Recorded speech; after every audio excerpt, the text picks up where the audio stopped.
اعوذ باللہ من الشیطان اللعین الرجیم بسم اللہ الرحمن الرحیم الحمد للہ وکفا وسلام علی عبادہ الذین اصطفیٰ. درود بھیجیے محمد علیہ.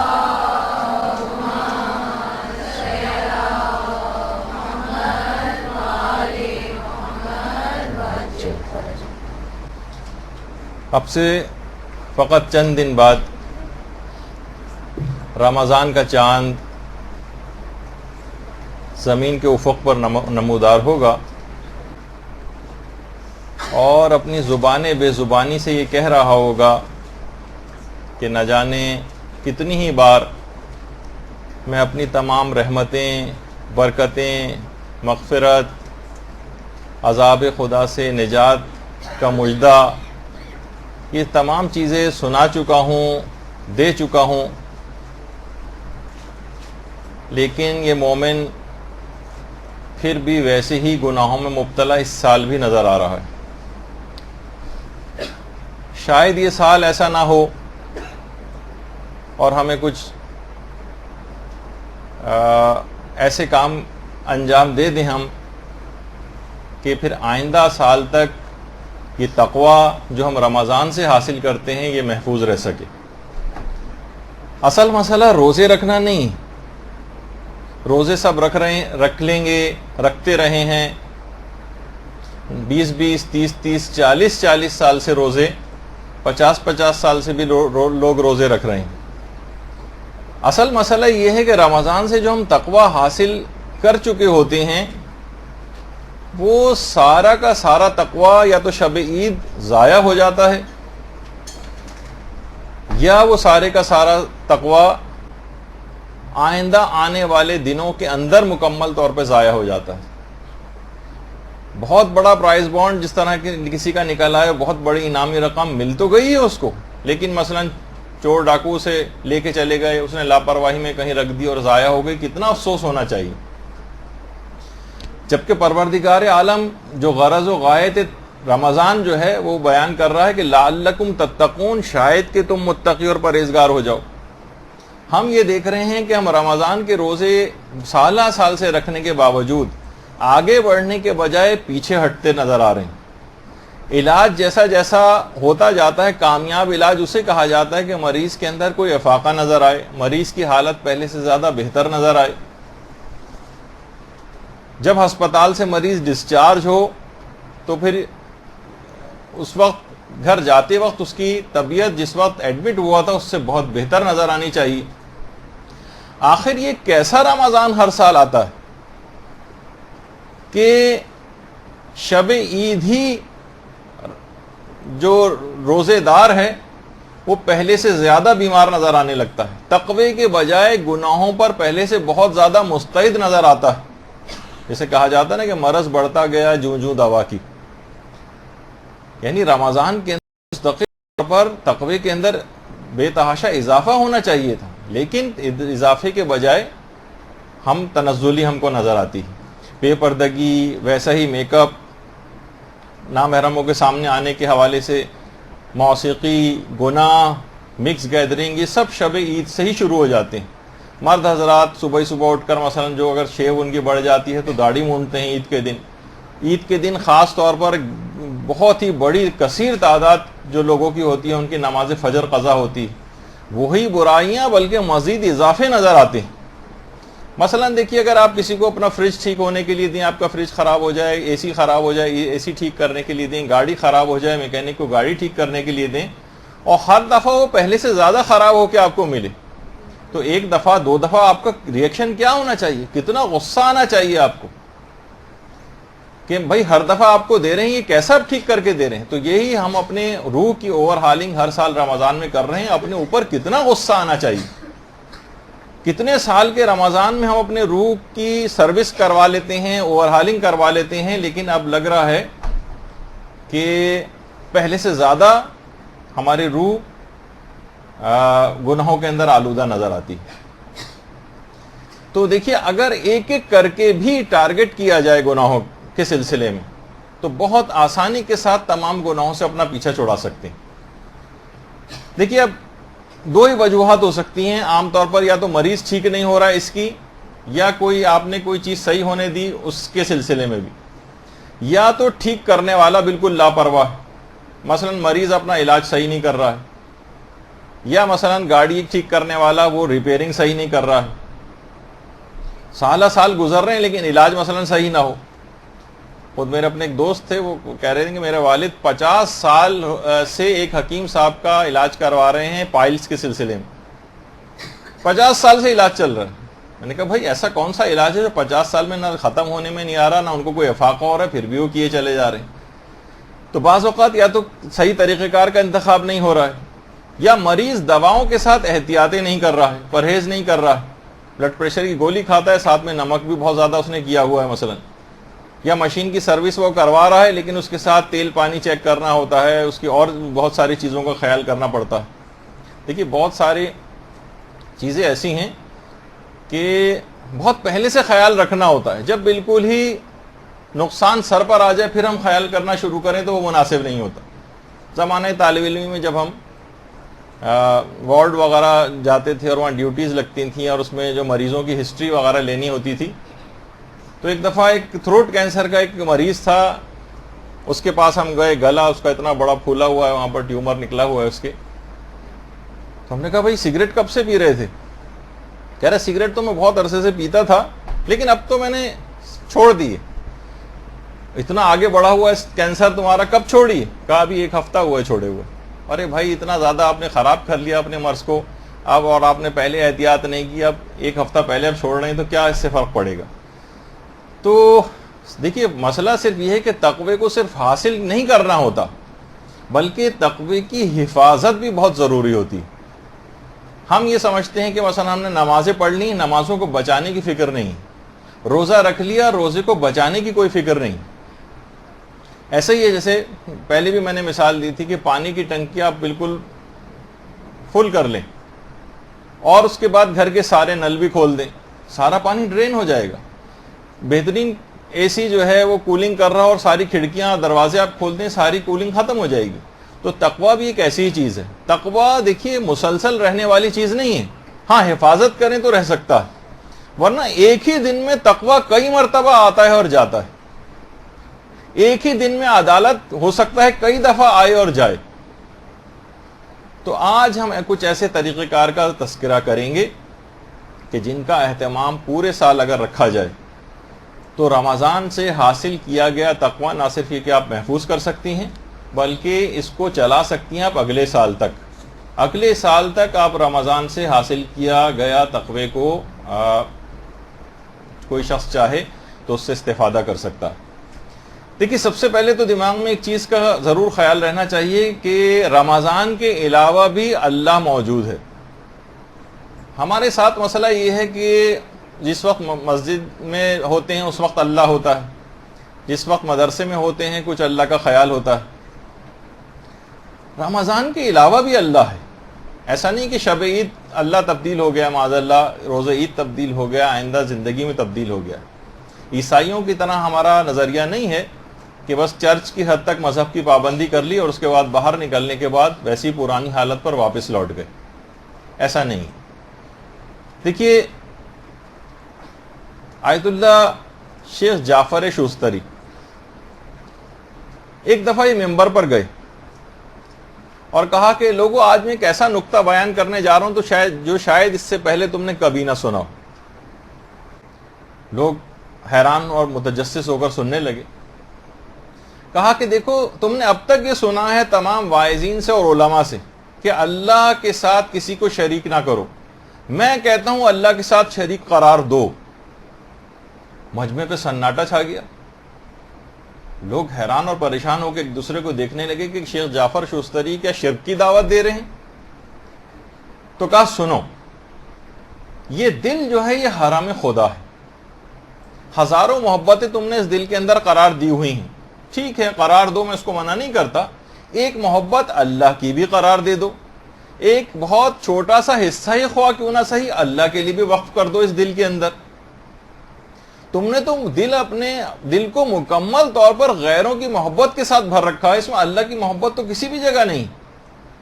میں یہ نہیں کہتا کہ تم ساری محبتیں نکال دو، محبتوں کے ساتھ، مال کی محبت کے ساتھ، اولاد کی محبت کے ساتھ، رشتہ داروں کی محبت کے ساتھ ایک اللہ کی محبت کو اور شریک کر لو اور دل سے اللہ سے محبت کرو. دیکھیے ہمارے ساتھ مسئلہ یہ ہے کہ ہم اللہ سے محبت نہیں کرتے، ڈرتے ہیں، بالکل اسی طرح سے ڈرتے ہیں جیسے ایک ظالم بادشاہ سے ڈرا جاتا ہے معاذ اللہ. بھائی بہت ڈر لگتا ہے، اللہ کے پاس جاتے ہوئے بہت ڈر لگتا ہے، اللہ کی ذکر جہاں پر ہو لوگ کہتے ہیں وہی درس و تدریس، ایک وحشت محسوس ہوتی ہے اللہ کے ذکر سے. یہ اللہ سے محبت نہیں، اگر کسی کو ہے بھی تو صرف اللہ کا ایک ایسا خوف ہے جو ایک ظالم بادشاہ کا جس طرح سے خوف کیا جاتا ہے. تو اب دیکھیے رمضان کا ایک ہدف ہے، رمضان سے آپ کو کچھ حاصل کرنا ہے. رمضان کا ہدف آپ اس وقت حاصل کریں گی جو بہت اہم بات ہے، اور آج سے میں کوشش کروں گا کچھ ایسی باتیں اس کے اندر ذکر ہو جائیں کہ آپ اپنے زندگی کا ہدف اور مقصد تلاش کریں. دیکھیے کائنات کی جتنی بھی مخلوق ہے وہ سب ایک ہدف اور مقصد کے تحت کام کر رہی ہے. اس کا ایک ہدف اور مقصد ہے جس کے تحت وہ خلق ہوئی ہے اور وہ اپنے اس مقصد کو پورا کر رہی ہے. دیکھیے پہلے تو یہ بات ہے نا کہ رمضان کا کوئی ہدف ہونا چاہیے. میں نے کہا کہ رمضان کا ہدف تو ہم ابھی آگے چل کر تلاش کرتے ہیں، لیکن اس سے پہلے زندگی کا بھی تو کوئی مقصد ہو آپ کی. جب کائنات کی ہر چیز کا ایک مقصد تخلیق ہے جس کو وہ پورا کر رہی، سورج ہے اس کا ایک مقصد تخلیق ہے، وہ اسے پورا کر رہا ہے، اور چاند کا ایک الگ مقصد تخلیق ہے، ستارے ہیں، سیارے ہیں، جانور ہیں، یہ جمادات ہیں، یہ پودے ہیں، یہ درخت ہیں، یہ پہاڑ ہیں، حیوانات ہیں، یہ سب کے سب کا ایک مقصد تخلیق ہے جسے وہ پورا کر رہے ہیں. ایک پورا نہیں کر رہا ہے تو یہ فقط حضرت انسان. کائنات میں ہر مخلوق کا مقصد حیات ہے، تو پھر آپ کا کیوں نہیں؟ دیکھیے بات ہے نا، مومن بغیر مقصد حیات کے زندگی کیسے گزار رہا ہے؟ جبکہ ہم خود دیکھتے ہیں کہ قرآن کی آیات بھی ہیں کہ وَمَا خَلَقْتُ الْجِنَّ وَالْإِنسَ إِلَّا لِيَعْبُدُونَ. عبادت کے لیے، عبادت سے مراد فقط نماز اور روزے ہی کے لیے آپ کو پیدا نہیں کیا گیا ہے، یہ بھی اس کے اندر آتا ہے، لیکن اس کی معرفت کو، اس کی اطاعت کے تحت زندگی بسر کرنے کو. تو احکامات خدا کے تحت زندگی بسر کرنا مکمل، یہ آپ کا ہدف زندگی بتایا گیا. ایک اور مقصد بھی روایات کے اندر بتایا گیا جسے عام طور پر اس موقع پر پیش نہیں کیا جاتا، کہ ماں کی گود سے قبر تک علم حاصل کرو. یہ بھی ایک مقصد بتایا گیا، یعنی ایک مومن کا ایک مقصد تخلیق ہے علم حاصل کرنا، اور ظاہر ہے کہ پھر اطاعت، اس علم کے مطابق عمل کر کے اطاعت کے اندر زندگی گزارنا، اس سے وہ دوسرا مقصد بھی حاصل ہو جاتا ہے. تو لیکن ہم یہ دیکھتے ہیں کہ شروع سے، بچپن سے ہی بچوں کو بھی ہدف اور مقصد یہ نہیں بتایا جاتا. بچوں کا ہدف اور مقصد بس ان کو کھلانا، کھیل کے اندر لگا کے رکھنا. تھوڑا سا اور بڑا ہو جاتا ہے تو وہ ٹی وی کے اندر جو ہے وہ مشغول ہو جاتا ہے. اسی طریقے سے تھوڑا سا اور بڑا بچہ ہوتا ہے تو بجائے کہ اس کو ایک ہدف اور مقصد کے تحت زندگی بچپن سے اس کا ایک ٹارگٹ بتایا جائے کہ تمہیں یہ کرنا ہے اور یہ بننا ہے. خالی وہ نہیں کہ بس ڈاکٹر بننا ہے اور پائلٹ بننا ہے اور فلاں چیز بننی ہے، اور وہ صرف ایک رٹی رٹائی ٹائپ کی چیز ہوتی ہے. اس کے لیے الگ ایک اقدامات کرنے پڑتے ہیں. ایک بطور مومن بھی تو ایک اس کا ہمیشہ کی ایک زندگی گزارنا ہے، آخرت میں بھی اس کے لیے بھی ایک ہدف اور مقصد، صرف ایک دنیا ہی کا تو ہدف اور مقصد نہیں جو کچھ عرصے بعد ختم ہو جائے گی. اس کے اوپر بھی خیر خاطر خواہ کام نہیں ہوتا، لیکن بچوں کو بھی اسی کے اندر لگا دیا گیا ہے کہ ان کا بھی گویا مقصد حیات صرف یہ ہے کہ وہ کھیلتے رہیں. حالانکہ کھیلنے کو منع نہیں کیا جا رہا، لیکن صرف یہ بتانے کے لیے کہ لوگوں کا یہ ہو گیا. نوجوان ہیں، ان کا مقصد حیات لگتا ہے کہ فقط اور فقط جو ہے وہ فلمیں دیکھنا اور گانے سننا اور کمپیوٹر پہ بس چیٹنگ کرتے رہنا، یا موبائل فون ہر وقت ہاتھ میں لیے بیٹھے رہنا، یا کچھ نہیں تو جب ہر تھوڑے دن بعد کوئی ورلڈ کپ ہونے لگتا ہے تو کبھی جو ہے اولمپکس ہونے لگتے ہیں، تو کبھی کوئی چیمپئنز ٹرافی ہونے لگتی ہے. ہر وقت بس نوجوان کھیلوں کے اندر ہی لگے ہوئے ہیں اور اسپورٹس کی ایکٹیویٹیز کے اندر لگے ہوئے ہیں. تو آپ خود سوچیں کہ آوارہ گردی میں لگے ہوئے ہیں، یا گپ شپ کے اندر لگے ہوئے ہیں، یا آؤٹنگ کے لیے لگے ہوئے ہیں، یا تفریحات کے اندر نوجوان لگے. یہ مقصد حیات ہے ان کا کہ ہر وقت فقط اور فقط ان چیزوں کے اندر مصروف رہا جائے. تو دیکھیے بچپن ہی سے خواتین ہیں مثلا، ان کا مقصد حیات صرف یہ ہے کہ صرف بننا سنورنا ہے اور بہت بیوٹی پارلر کے چکر لگانے ہیں اور کپڑوں وغیرہ کے اندر جو ہے وہ مصروف رہنا ہے. نوجوان لڑکوں کا یہ ہے، نوجوان لڑکیوں کا اضافی طور پر کمپیوٹر اور چیٹنگ اور موبائل فون، اور اس کے علاوہ جو ایک اضافی چیز ہے وہ یہ بھی ہے جس کے اندر اتنا زیادہ وقت وہ کھا جاتی ہیں۔ تو بہرحال دیکھیے، وہی میں نے کہا کہ بچپن ہی سے اگر ایسی اس کا انتظام ہو جائے، تربیت کا انتظام ہو جائے، قرآن سے ان کا ارتباط بڑھا دیا جائے، ابھی آگے چل کر اس کے اوپر ہماری گفتگو ہوگی کہ وہ کیسے ہوگا، تو پھر واقعتاً ایک تبدیلی محسوس ہوگی، مقصد حیات کا شروع ہی سے تعین ہو جائے گا۔ بچپن سے ہی اگر قرآن سے بچے کا ارتباط ہو جائے، خالی وہ نہیں کہ صرف آئے قاری صاحب آئے زیر زبر پیش کے لحاظ سے قرآن پڑھنا سکھا دیا، وہ بھی اپنی جگہ ضروری ہے، لیکن ہم اس سے آگے کی بات کر رہے ہیں۔ اسی طریقے سے مثلا پھر کوئی بھی تمام چیزیں اگر ایسا اس کا ارتباط ہو گیا تو کوئی بھی چیز اس کو اس انداز سے بہکا نہیں سکے گی۔ بچپن سے ہی مضبوط کردار کے ساتھ اور ایک مضبوط شخصیت کے ساتھ یہ بچہ عمر کے منازل کو طے کرے گا، اور جب بلوغ کی حد تک پہنچے گا تو یہ تمام چیزوں پر اثر انداز نہیں ہو سکیں گی، اس کا پازیٹو فائدہ لے گا۔ ایسا نہیں ہے کہ ہم ان چیزوں کو منع کر رہے ہیں کہ سائنسی جتنی ایجادات ہیں ان سے استفادہ نہ کیا جائے، بلکہ گمراہی والی چیز کی مذمت کرنا مقصود ہے۔ اسی طریقے سے مثلا بچپن سے ایسا ارتباط جو ہے وہ اگر بڑھا دیا جائے، اچھی تربیت اس کی کر دی جائے، اس کا ایک مقصد حیات طے کر دیا جائے۔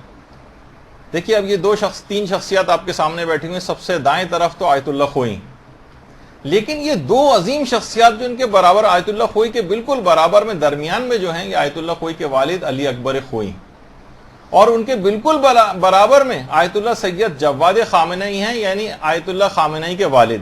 ایک طرف آیت اللہ خوئی کے والد بیٹھے ہوئے ہیں، ان کے بالکل برابر میں یہ دو عظیم باپ، ایسی زبردست تربیت کی دونوں نے اپنے بیٹوں کی کہ ایک یعنی واقعی اس کا ثمرہ اور پھل جو ہے اپنی آنکھوں کے ساتھ نظر آئے۔ یہ دونوں دوست تھے، دونوں دوست، یعنی ساتھ بیٹھ کے تصویر جو اس انداز سے کھنچوا رہے ہیں، دونوں دوست، اور دونوں کی ایسی زبردست تربیت کہ جہان تشیع کا ایک آج تک آیت اللہ خوئی جو ہے نابغہ روزگار شخصیت، اور رہبر معظم کے تو سب کو اس لحاظ سے پتہ ہی کہ کتنی دینی خدمات، یعنی واقعتاً پھر اس کا ثمرہ اور پھل ایسا نہیں کہ بس یہ بھی اسی طریقے سے زندگی گزار رہے تھے جیسے ہم گزار رہے تھے، ایک ہدف تھا، ایک مقصد تھا، ایک خاص تربیتی عمل سے گزارا جاتا ہے، اس کے بعد پھر اس کی پروڈکٹ انسان حاصل کرتا ہے۔ ایسی ہماری طرح نہیں کہ رات دن فسق و فجور کی تمام چیزوں کے ماحول کے اندر بچے کو رکھا جائے اور اس سے پھر ایکسپیکٹیشن کی جائے کہ یہ بڑا مقدس ہے، بیلی ہو جائے گا اور جناب بہت علم و فضل کے اندر جو ہے بڑا ہو جائے گا، جب یہاں سے کوئی ایسی شخصیات نظر بھی نہیں آتی۔ آپ وجہ کہ پورے کا پورا ماحول اس قسم کا بنایا ہوا ہے۔ یہاں تو وہ ہوتا ہے نا جو ہم لوگوں کے ساتھ جو لطیفے کے طور پر بھی چیزیں مشہور ہوتی ہیں کہ بڑے ہو کر کوئی کیا بنے گا، تو دماغ میں بچوں کے یہ تو کہتے ہیں جناب میں دولہا بنوں گا بڑے ہو کے۔ مثلا کسی نے پوچھا کیا بنو گے، کہا دولہا بنوں گا۔ کہا کہ ہمارا مطلب یہ کہ ماں باپ کے لیے کیا کرو گے، کہا کہ میں ان کے لیے بہو لے کر آؤں گا۔ مطلب یہ ہے کہ ماں باپ تم سے کیا چاہتے ہیں، کہا پوتا چاہتے ہیں مجھ سے۔ مقصد ہے کہ تمہاری زندگی کا مقصد کیا ہے یہ پوچھنا چاہتے ہیں، کہہ رہا شادی ہے میری زندگی کا مقصد۔ تو چاہے لڑکے ہوں چاہے لڑکیاں ہوں، زندگی کا مقصد فقط یہ ہے کہ کسی طریقے سے شادی ہو جائے، اور دین کہیں پہ بھی مقصد نہیں۔ یہ تو سب چیزیں دنیا کے اعتبار سے چیزیں ہوتی رہیں، لیکن مقصد کے تحت جسے زندگی گزارنا کہا جاتا ہے کہ الہی مقصد کے تحت، یہ نظر نہیں آتا۔ دیکھیے جانوروں اور انسان کی زندگی میں کوئی فرق ہی نہیں، بقول آیت اللہ دست غیب کے کہ ہم پیٹ اس وجہ سے بھر رہے ہیں کہ اس کو خالی کرنا ہے، اور خالی اس لیے کر رہے ہیں کہ دوبارہ اس کو بھرنا۔ یہ بے مقصد زندگی، جس مقصد کے لیے آپ کو خلق کیا گیا ہے اگر وہ مقصد پورا نہیں ہو تو اس چیز کو بیکار سمجھا جاتا ہے۔ مثلا پنکھے جتنے لگے ہوئے ہیں اگر یہ صرف آواز دیتے رہیں، اس ہوا نہ دیں، تو آپ کو ان کے اوپر غصہ آئے گا کہ جو مقصد تخلیق تھا یہ پورا نہیں کیا انہوں نے۔ اے سی اگر ٹھنڈک دینا اس کا کام ہے اور یہ گرم ہوا نکالتا رہا ہیٹر کی طرح سے، تو آپ اس کو نکالوا کے پھینکوا دیں گے کہ یہ مقصد ہی نہیں تھا اس کا، یہ اپنے مقصد کو پورا نہیں کر رہا ہے لہٰذا بیکار۔ تو دیکھیے جسم کے بھی ہمارے جتنے بھی اعضاء ہیں ان سب کا ایک مقصد، دل الگ کام کرتا ہے، جگر الگ کام کرتا ہے، پھیپڑے جو ہیں وہ الگ کام کرتے ہیں، تلی ہے، دماغ ہے ہمارا، گردے ہیں، ان سب کا ایک مقصد ہے جو سب اپنے اپنے مقاصد کو پورا کر رہے ہیں۔ ان میں سے کوئی بھی اگر اپنے ایک مقصد کو پورا نہ کرے تو وہ بیمار سمجھا جائے گا، اور اگر وہ بیماری حد سے زیادہ اس طرح سے بالکل اپنا کام کو فنکشن کو چھوڑ دے تو موت کے اوپر یہ نتیجہ جا کر نکلے گا۔ تو یہ کیسے ممکن ہے کہ تمام جسم کے اجزاء کا تو مقصد تخلیق ہو اور اجزاء کا جو مجموعہ ہے آپ یعنی کل وہ بے مقصد زندگی گزار رہا؟ یعنی جز جسم کے جب ہر جز کا ایک مقصد ہے تو کل کیسے بے مقصد رہ سکتا ہے؟ یعنی آپ دیکھیں خود قرآن نے یہ بات کہی، افحسبتم انما خلقناکم عبثا وانکم الینا لا ترجعون، کیا تم یہ سمجھ رہے ہو کہ فقط تم جو ہے تم کو ایسی عبث پیدا کر دیا گیا ہے اور تم پلٹ کر اللہ کے پاس نہیں آؤ گے؟ یعنی ایسی بس زندگی گزارنے کے لیے تمہیں دنیا کے اندر بھیج دیا گیا ہے؟ تو ایسا نہیں۔ تو اس رمضان کے اندر آپ کو ایک انفرادی ہدف کا تعین کرنا ہے اور ایک اجتماعی ہدف زندگی کا بھی تعین کرنا ہے۔ خود کو کہاں تک آپ کو لے کر جانا ہے، یہ مسلسل ٹائم گزر رہا ہے ہمارا اور آپ کا، آپ کو خود کو کیا بنا لینا ہے اور اجتماعی طور پر بھی ایک ہدف زندگی کا تعین ہونا چاہیے، تاکہ جب الہی حکومت امام زمانہ علیہ السلام کی قائم ہو جائے۔ اللہم صلی علی محمد و علی محمد۔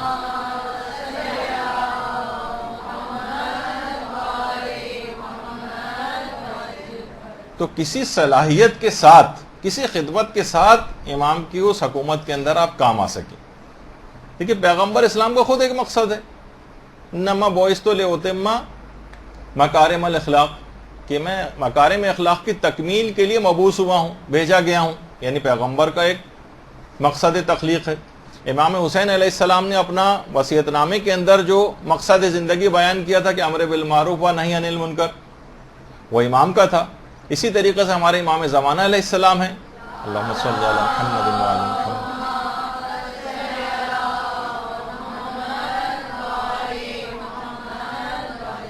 ان کی بھی زندگی کا ایک مقصد ہے کہ زمین پر جس طریقے سے زمین ظلم و جور سے بھری ہو، قسط و عدل سے اس کو بھر دیں گے، یہ ان کی زندگی کا ایک مقصد ہے۔ جو آپ نمازیں انجام دے رہی ہیں ان کا ایک مقصد ہے تاکہ آپ فحش اور بری باتوں سے اپنے آپ کو محفوظ رکھ سکیں۔ یہ جو روزہ ہے اس کا ایک مقصد ہے تاکہ آپ متقی و پرہیزگار بن سکیں۔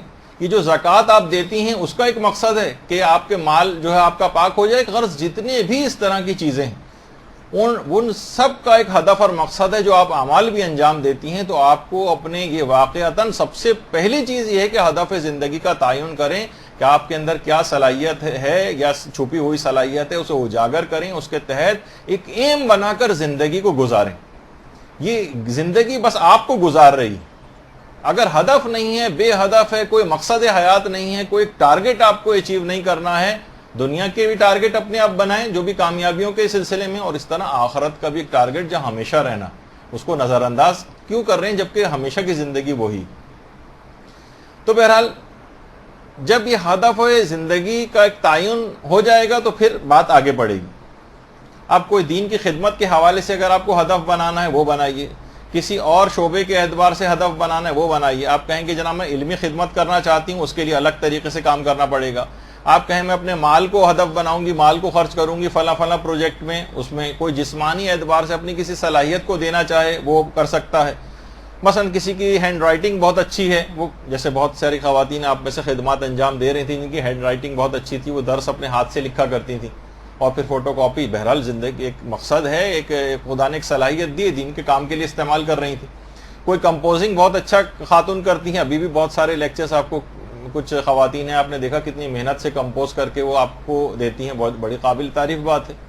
بہرحال اپنی ایک صلاحیت کا استعمال کر رہی ہیں۔ کوئی آرٹسٹ ہے، مثلا کوئی کمپیوٹر کا ماہر ہے، کوئی مثلا ڈریس ڈیزائنر ہے، ہر لحاظ سے آپ کوئی ایسی چیز کر سکتی ہیں کہ مثلا عورتوں کا پردہ بھی اس میں محفوظ ہو جائے، پردے کی کوئی خلاف ورزی بھی نہ ہو، اور اچھا کپڑا بھی پہننے میں اپنا دماغ کو لگائیے، سوچیے کہ کون سی ایسی طریقہ کار میں اختیار کر سکتی ہوں جس سے اسلام کی اس صلاحیت کے تحت آپ اسلام کی کوئی خدمت کر سکیں۔ تو بہرحال یہ چیز ایسی کہ جب یہ ہدف زندگی کا تعین ہو جائے گا تو پھر رمضان کا ہدف کی ہم طرف جو ہے وہ آگے بڑھیں گے۔ اچھا، اب اس کے بعد ابھی جو ہم بات کر رہے تھے کہ رمضان سے کیا حاصل کرنا ہے، تو دیکھیے رمضان کے اندر اگر آپ پورا رمضان ضائع ہو جائے گا، یقین جانی اگر آپ نے اس دوران اپنے اندر سے کچھ راسخ برائیوں کو اس رمضان میں ختم نہیں کیا۔ اب گاڑی جو ہے سمجھے ورک شاپ کے اوپر آ گئی، اب اسے ٹھیک ہو کر جانا چاہیے، یہ خراب ہو کر کیوں واپس جا رہی ہے؟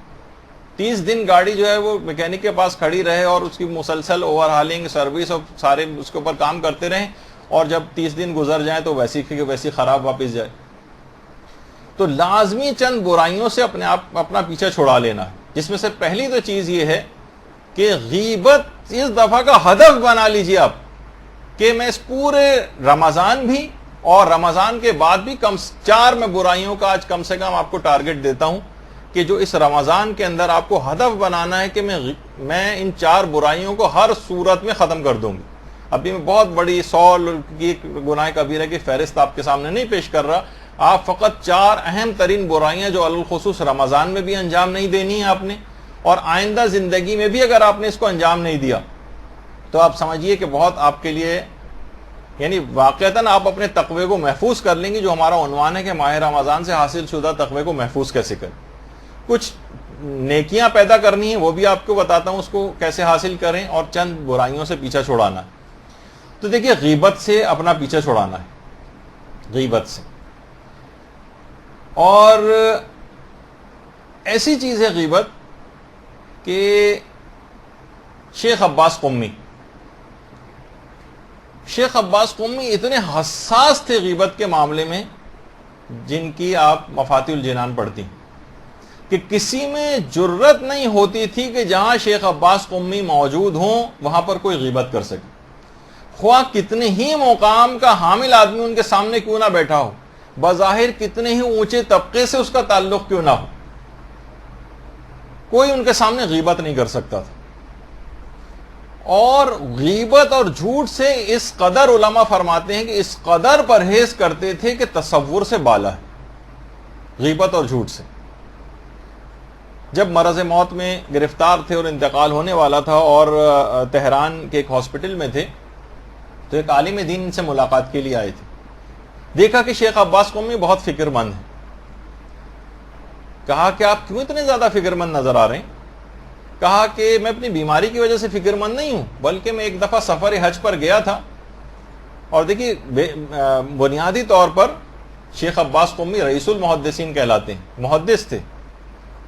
حدیثیں جمع کرنا اور اس کو جو پھیلانا ان کا کام تھا. تو محدثین کا عام طور پر طریقہ کار یہ ہوتا ہے کہ اجازہ روایت لیتے ہیں. تو اتنے زیادہ ماہر تھے حدیثوں کے کہ جتنے بھی غیر شیعہ افراد تھے ان کی حدیثوں کے اوپر بھی بہت مہارت رکھتے تھے.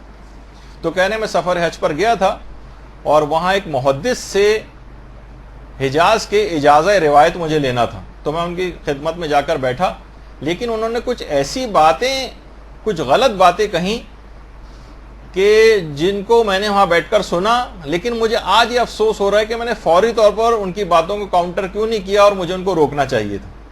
حالانکہ اپنا بھی کوئی عمل نہیں تھا، ان کے نظریے کے حامل اور ان کے مذہب کے پیروکار بھی نہیں تھے کہ بہت زیادہ امر بالمعروف واجب ہوتا، لیکن ان کی فطرت اتنی زیادہ سلیم تھی شیخ عباس قمی کی کہ وہ کہتے ہیں کہ مجھے اس وقت بولنا چاہیے تھا. میں نے مرض موت میں تقریباً حالت احتضار جیسی کیفیت ہے، اس کے اندر یہ بات بیان کر رہے ہیں شیخ عباس قمی کہ مجھے آج یہ افسوس ہو رہا ہے کہ میں نے اس موقع پر کیوں آخر ان کو نہیں روکا تھا. تو اندازہ لگائی، کہہ رہے ہیں کہ جس اعتبار سے غیبت سے بچتے تھے تصور سے بالا ہے. اسی طریقے سے امام خمینی بھی اول جوانی سے، یہ جو الٹے ہاتھ پہ امام خمینی جوانی کے بالکل ابتدائی دور سے اس حد تک غیبت سے پرہیز کرتے تھے کہ جب کبھی ظاہر لوگوں کے ساتھ بیٹھتے تھے، سوشل آدمی بھی تھے، تو کوئی عموماً یہ ہوتا ہے کہ غیبت سننی بھی پڑ جاتی ہیں لوگوں کی. تو جب کوئی غیبت کرتا تھا تو فوراً اس کی مناسب توجیہ پیش کر دیتے تھے کہ یوں نہیں کہا ہوگا، یوں کہا ہوگا، ایسا نہیں ہوگا بلکہ ایسا ہوگا. تو کبھی بھی سننا برداشت نہیں کرتے تھے اور باتوں کا رخ بدل دیا کرتے تھے. فوری طور پر اگر کسی نے اس طرح کی کوئی بات کی، فوراً امر بالمعروف کرتے تھے اور باتوں کا رخ جو ہے وہ کسی اور طرف کر دیتے تھے کہ وہ بات ہی ختم ہو جائے. تو اس کو آپ کو ٹارگٹ بنانا ہے کہ کسی بھی طریقے سے آپ کوشش کر کے وہ سن لیجیے گا، جس میں ہم نے طریقہ کار بھی بیان کیے ہیں غیبت سے کیسے اپنا پیچھا چھڑایا جائے. باقاعدہ اس موضوع پہ آپ تقریباً سب کے درس بھی ہو چکے ہیں، ان کو ایک دفعہ اور سن لیجیے گا. لیکن ایک ٹارگٹ اور ہدف بنائیں کہ اس رمضان سے بس آئندہ سے اس برائی سے میں اپنا پیچھا چھڑا رہی ہوں. اگر بہت ہی ایسی ہلکا سا دل میں خیال ایک خواہش سے پیدا ہو رہی ہے اور عملی اقدام کچھ نہیں کیا، تو ایسے 100 رمضان آئیں گے اور جائیں گے اور روحانی اعتبار سے وہیں کے وہیں رہیں گی، اور لعلکم تتقون جو مقصد روزہ تھا وہ کبھی پورا نہیں ہو سکے گا۔ تو یہ اس کا اگر آپ نے اسی رمضان سے ہدف مقرر نہیں کیا۔ دوسری چیز جس سے آپ کو پیچھا چھڑانا ہے 4 برائیوں میں سے علی الخصوص، جھوٹ سے۔ دیکھیے جھوٹ اور بہتان، قرآن کی آیات میں یہ بات کہی گئی کہ گویا وہ شخص آیات الہی پر ایمان ہی نہیں رکھتا ہے جو کہ جھوٹ بولتا ہے اور بہتان باندھتا ہے۔ پیغمبر اسلام ختمی مرتبت صلی اللہ علیہ وآلہ وسلم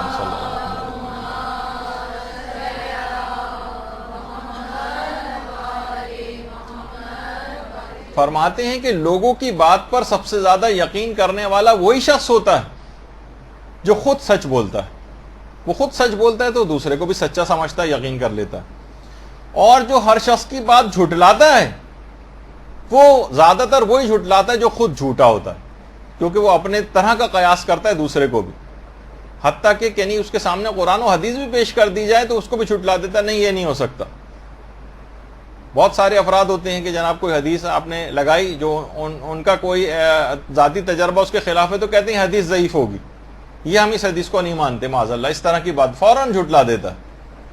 یعنی انسان جو خود ہوتا ہے وہ اسی طرح سے، تو جھوٹ ایک ایسی چیز ہے کہ جسے کہا جاتا ہے نا کہ تمام خبائث اور برائیوں کو ایک مکان میں بند کر کے جو اس کا تالا لگایا گیا ہے اس کے اوپر جھوٹ ہے، بس تالا وہ کھولیے آپ، اس کی جو چابی ہے وہ جھوٹ ہے، چابی سے تالا کھولیے تو پوری خبائث کے اندر آپ مبتلا ہو جائیں گے جو اس مکان کے اندر چھپے ہوئے۔ تو یہ دوسری چیز ایسی جھوٹ کے موضوع پر بھی، اس سے پیچھے چھڑانے کے طریقے بھی، وہ سب کے سب ہم اپنے ایک درس کے اندر جو پہلے یہاں پر ہو چکا ہے وہ بیان کر چکے ہیں، اس کو دوبارہ سنیے گا، لیکن اس کو بھی ٹارگٹ بنانا ہے کہ کسی بھی صورت جھوٹ کو خاطر میں نہیں لائیں گے، کبھی بھی جھوٹ نہیں بولیں گے، اور جو شرعی طریقے بتائے گئے ہیں توریے وغیرہ کے وہ آپ ان کو البتہ استعمال کر سکتی ہیں کبھی وقت ضرورت پیش آ جائے، ورنہ واقعتاً وہ ہے کہ کوئی انسان اپنی نجات اس میں جھوٹ میں سمجھتا ہے جبکہ اس میں ہلاکت پوشیدہ ہوتی ہے۔ بہت سی حدیثوں کے اندر یہ بھی آیا، آپ سوچتی ہیں کہ میں بچ جاؤں گی جھوٹ بول کر، عام طور پر گھریلو زندگی میں اور دیگر ایسی جگہوں کے اوپر جہاں اس طرح کی کیفیت ہو جاتی۔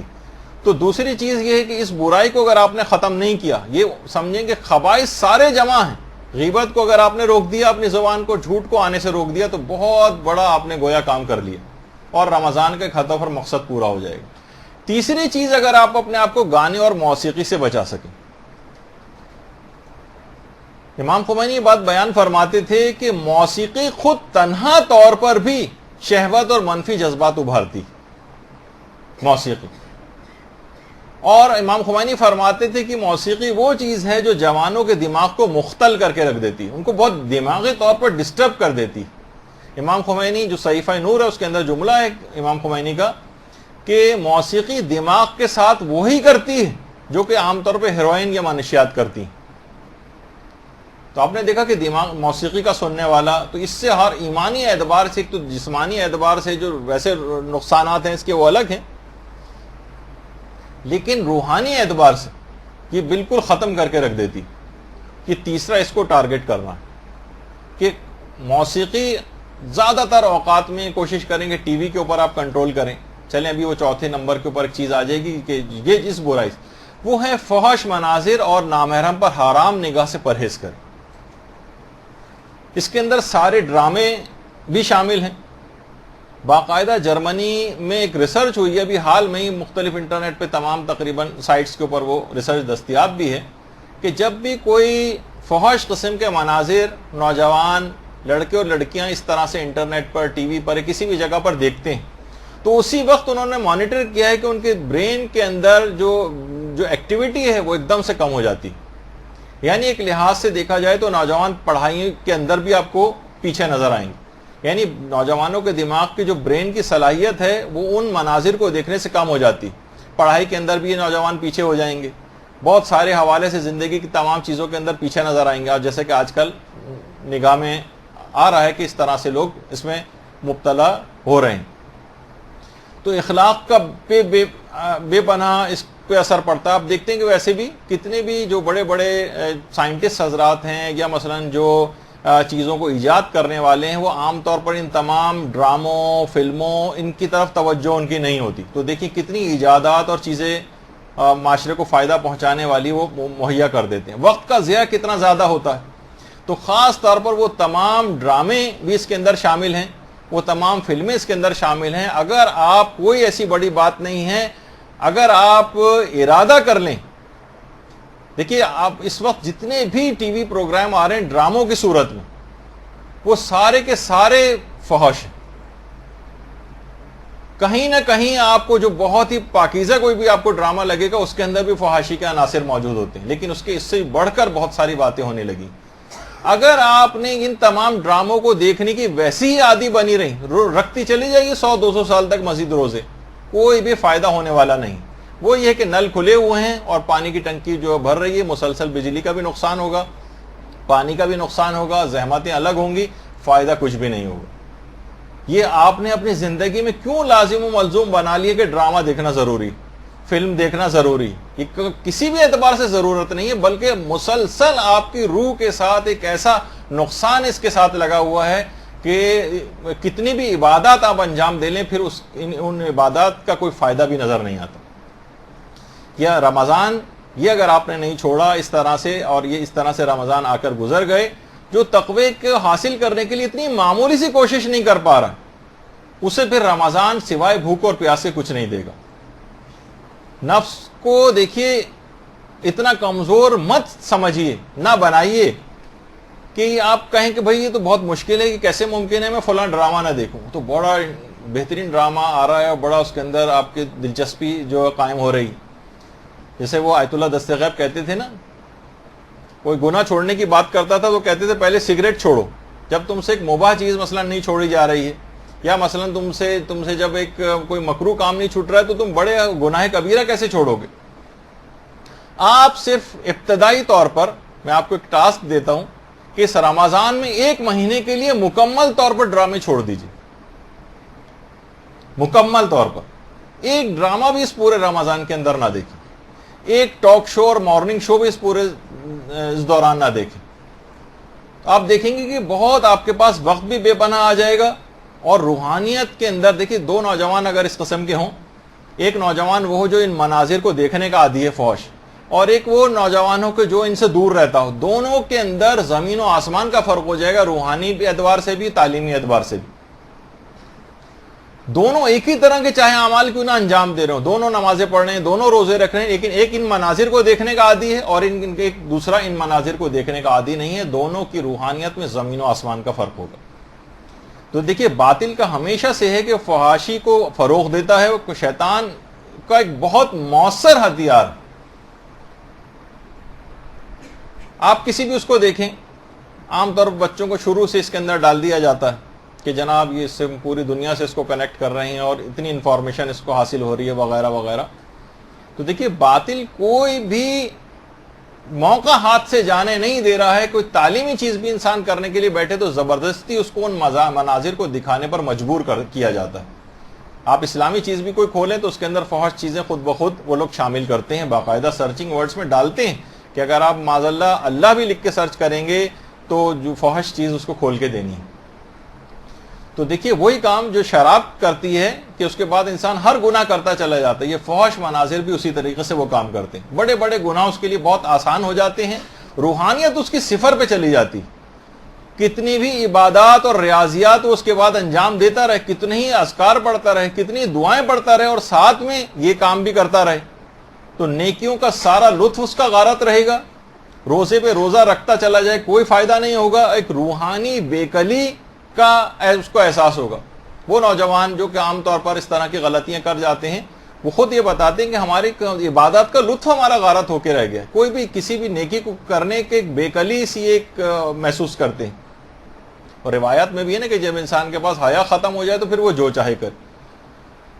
تو دیکھیے برے مناظر کو بری نگاہ سے اور لذت سے دیکھنا تو حرام ہے ہی، لیکن بری نگاہ نہ بھی ہو تب بھی احتیاط واجب کی بنا پر ایسے کسی منظر کو نہیں دیکھا جا سکتا. خواہ وہ کسی ڈرامے کے اندر آ رہا ہو جو فحش منظر کے اندر شمار ہوتا ہے، اور کوئی ڈرامہ آپ دیکھیے ایسا بچا نہیں. اسی وجہ سے میں کہہ رہا ہوں اس رمضان کو آپ خاص طور پر اس سے بچنے کا رمضان قرار دے دیں، ان 4 برائیوں سے علالخصوص اپنے آپ کو بچانے کا. پھر آپ دیکھیں کہ اس طریقے سے ایک راکٹ کی تیزی کے ساتھ روحانیت ترقی آپ کی کرے گی، آپ خود حیران ہوں گی.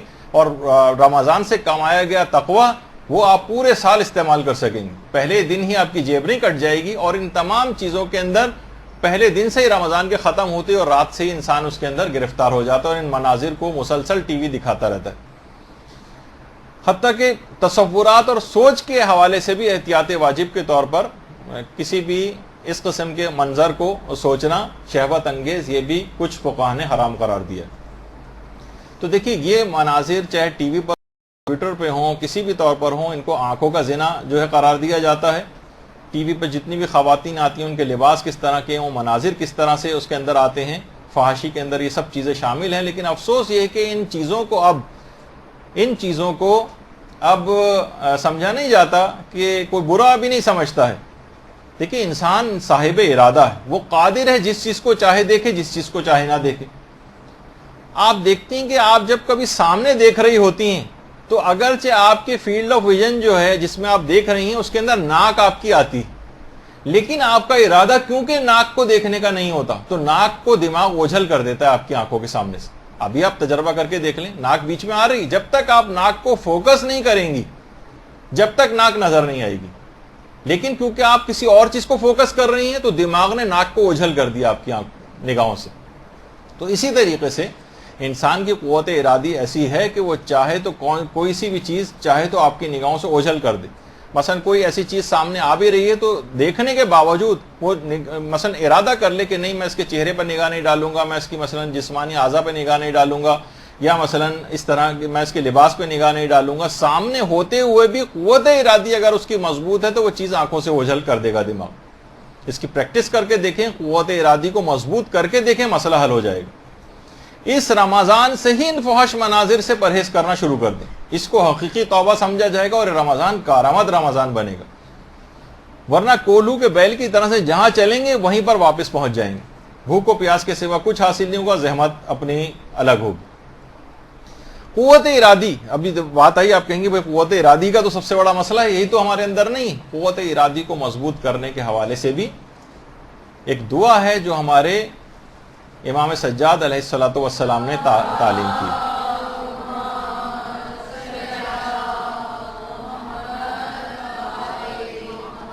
کہ جب چاہیں آپ اپنی قوت ارادی کے تحت اپنی آنکھوں کو بند بھی کر سکتے ہیں. یعنی مثلا کہنے کا یہ کہ قوت ارادی ایسا جیسے منظر آنکھ خود بخود اس کو دیکھنے سے قاصر ہو جائے، آپ اس کو نہ دیکھیں، ایسے حالات آپ کے لیے پیدا ہو جائیں. تو امام سے منسوب ایک طریقہ ہے. امام فرماتے ہیں کہ اگر سورہ توبہ کی آیت نمبر 119 اگر پڑھے، یا ایھا الذین آمنوا اتقوا اللہ وکونوا مع الصادقین، سورہ توبہ کی آیت نمبر 119، اس آیت کو پڑھنے کے بعد، یہ اگر آپ ہر نماز کے بعد اس کا طریقہ کار بنا لیں، اگر کتنی چھوٹی سی ایک آیت ہے، اتنی چھوٹی سی آیت 119ویں، اور اس آیت کو پڑھنے کے بعد اس دعا کو پڑھے اگر، اللہم ارفعنی فی اعلی درجات، یہ دو چیزیں مل گئی آپس میں، فی اعلی درجات ہذہ الندبہ وأعنی بعزم الارادہ، کہ اے اللہ اس دعا، یعنی دیکھیں اب آپ پروردگار عالم سے دعا کر رہی ہیں کہ اس دعا اور مناجات کے نتیجے میں مجھے اعلیٰ درجات عطا فرما اور مضبوط ارادے کے ذریعے میری مدد فرما. امام فرماتے ہیں صرف ایک لائن کی اگر یہ دعا اس آیت کو پڑھنے کے بعد پڑھ لی جائے تو قوت ارادی بہت قوی ہو جائے گی، اس کا عزم اور ارادہ ٹوٹنے نہیں پائے گا. ابھی تو آپ دیکھیے بیٹھ کے آپ عزم و ارادہ کر رہی ہیں نا، لیکن یہ ارادہ ٹوٹ جاتا ہے. ارادوں کو ٹوٹنے سے کیسے بچائیں؟ دعا سے مدد لیں. ایک تو یہ دعا ہے، اور اس کو ہر نماز کے بعد اس دعا کو پڑھ لیں. دیکھیے کہا جاتا ہے، یہ تو آپ کو الگ سے بھی مل جائے گی اور آپ بعد میں بھی لے لیجئے گا، جو آپ کے مضبوط ارادہ ہے نا، اس کے کچھ دشمن، مضبوط ارادہ جو آپ کا مضبوط ارادہ بننا ہی نہیں دیتے، یہ دشمن ہے. تقریباً 8 ایسے دشمن سمجھے جاتے ہیں مضبوط ارادے کے. پہلی تو چیز ہے زیادہ کھانا.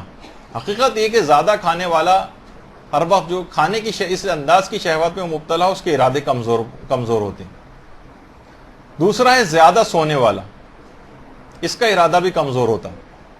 ظاہر سونے کی محبت زیادہ ہے, 8-8 10-10 12-12 گھنٹے مثلا اگر کوئی سو رہا ہے تو جو کوئی عزم بھی کرے گا تو کمزور سا ہوگا, زیادہ توجہ اس کی سونے پر مرکوز رہے گی. تیسری چیز ہے زیادہ بولنے والا, اس کا عزم اور ارادہ بھی کمزور ہوتا ہے. چوتھی چیز ہے راحت طلبی, عیش آرام, یہ اگر کوئی پسند کر رہا ہے اس کا ارادہ بھی کمزور ہوگا. برے دوست, یہ کوئی کوشش کرے گا بھی گناہوں سے بچنے کی تو برے دوست اس میں مبتلا کر دیں گے, مجبور کریں گے کہ آپ اس برائی کا ارتکاب کر لیں. برے دوست یہ عزم و ارادے کو کمزور کرنے والے. حب دنیا, دنیا کی محبت جتنی زیادہ ہوگی اتنا دینی لحاظ سے آپ کو عزم و ارادہ کمزور پڑے گی. آخرت کے لیے کب کام کرنے دے گی حب دنیا, وہ دنیا ہی کی طرف کھینچے گی. اور لالچ, جتنا انسان لالچی ہوگا بس اپنے اس لالچ کے مقصد کو حاصل کرنے کی فکر میں رہے گا اور آپ کا دینی عزم و ارادے کو کمزور بنائے گا. اور ایک اور چیز ہے بے مقصد زندگی, جس پہ ابھی ہماری گفتگو ہوئی. جب زندگی کا کوئی ہدف اور مقصد ہی نہیں ہے, آپ کا کوئی چیز آپ نے طے نہیں کی, تو بس زندگی ایسی گزر رہی, تو اس میں کسی عزم و ارادے کی کرنے کی ضرورت ہی کیا ہے.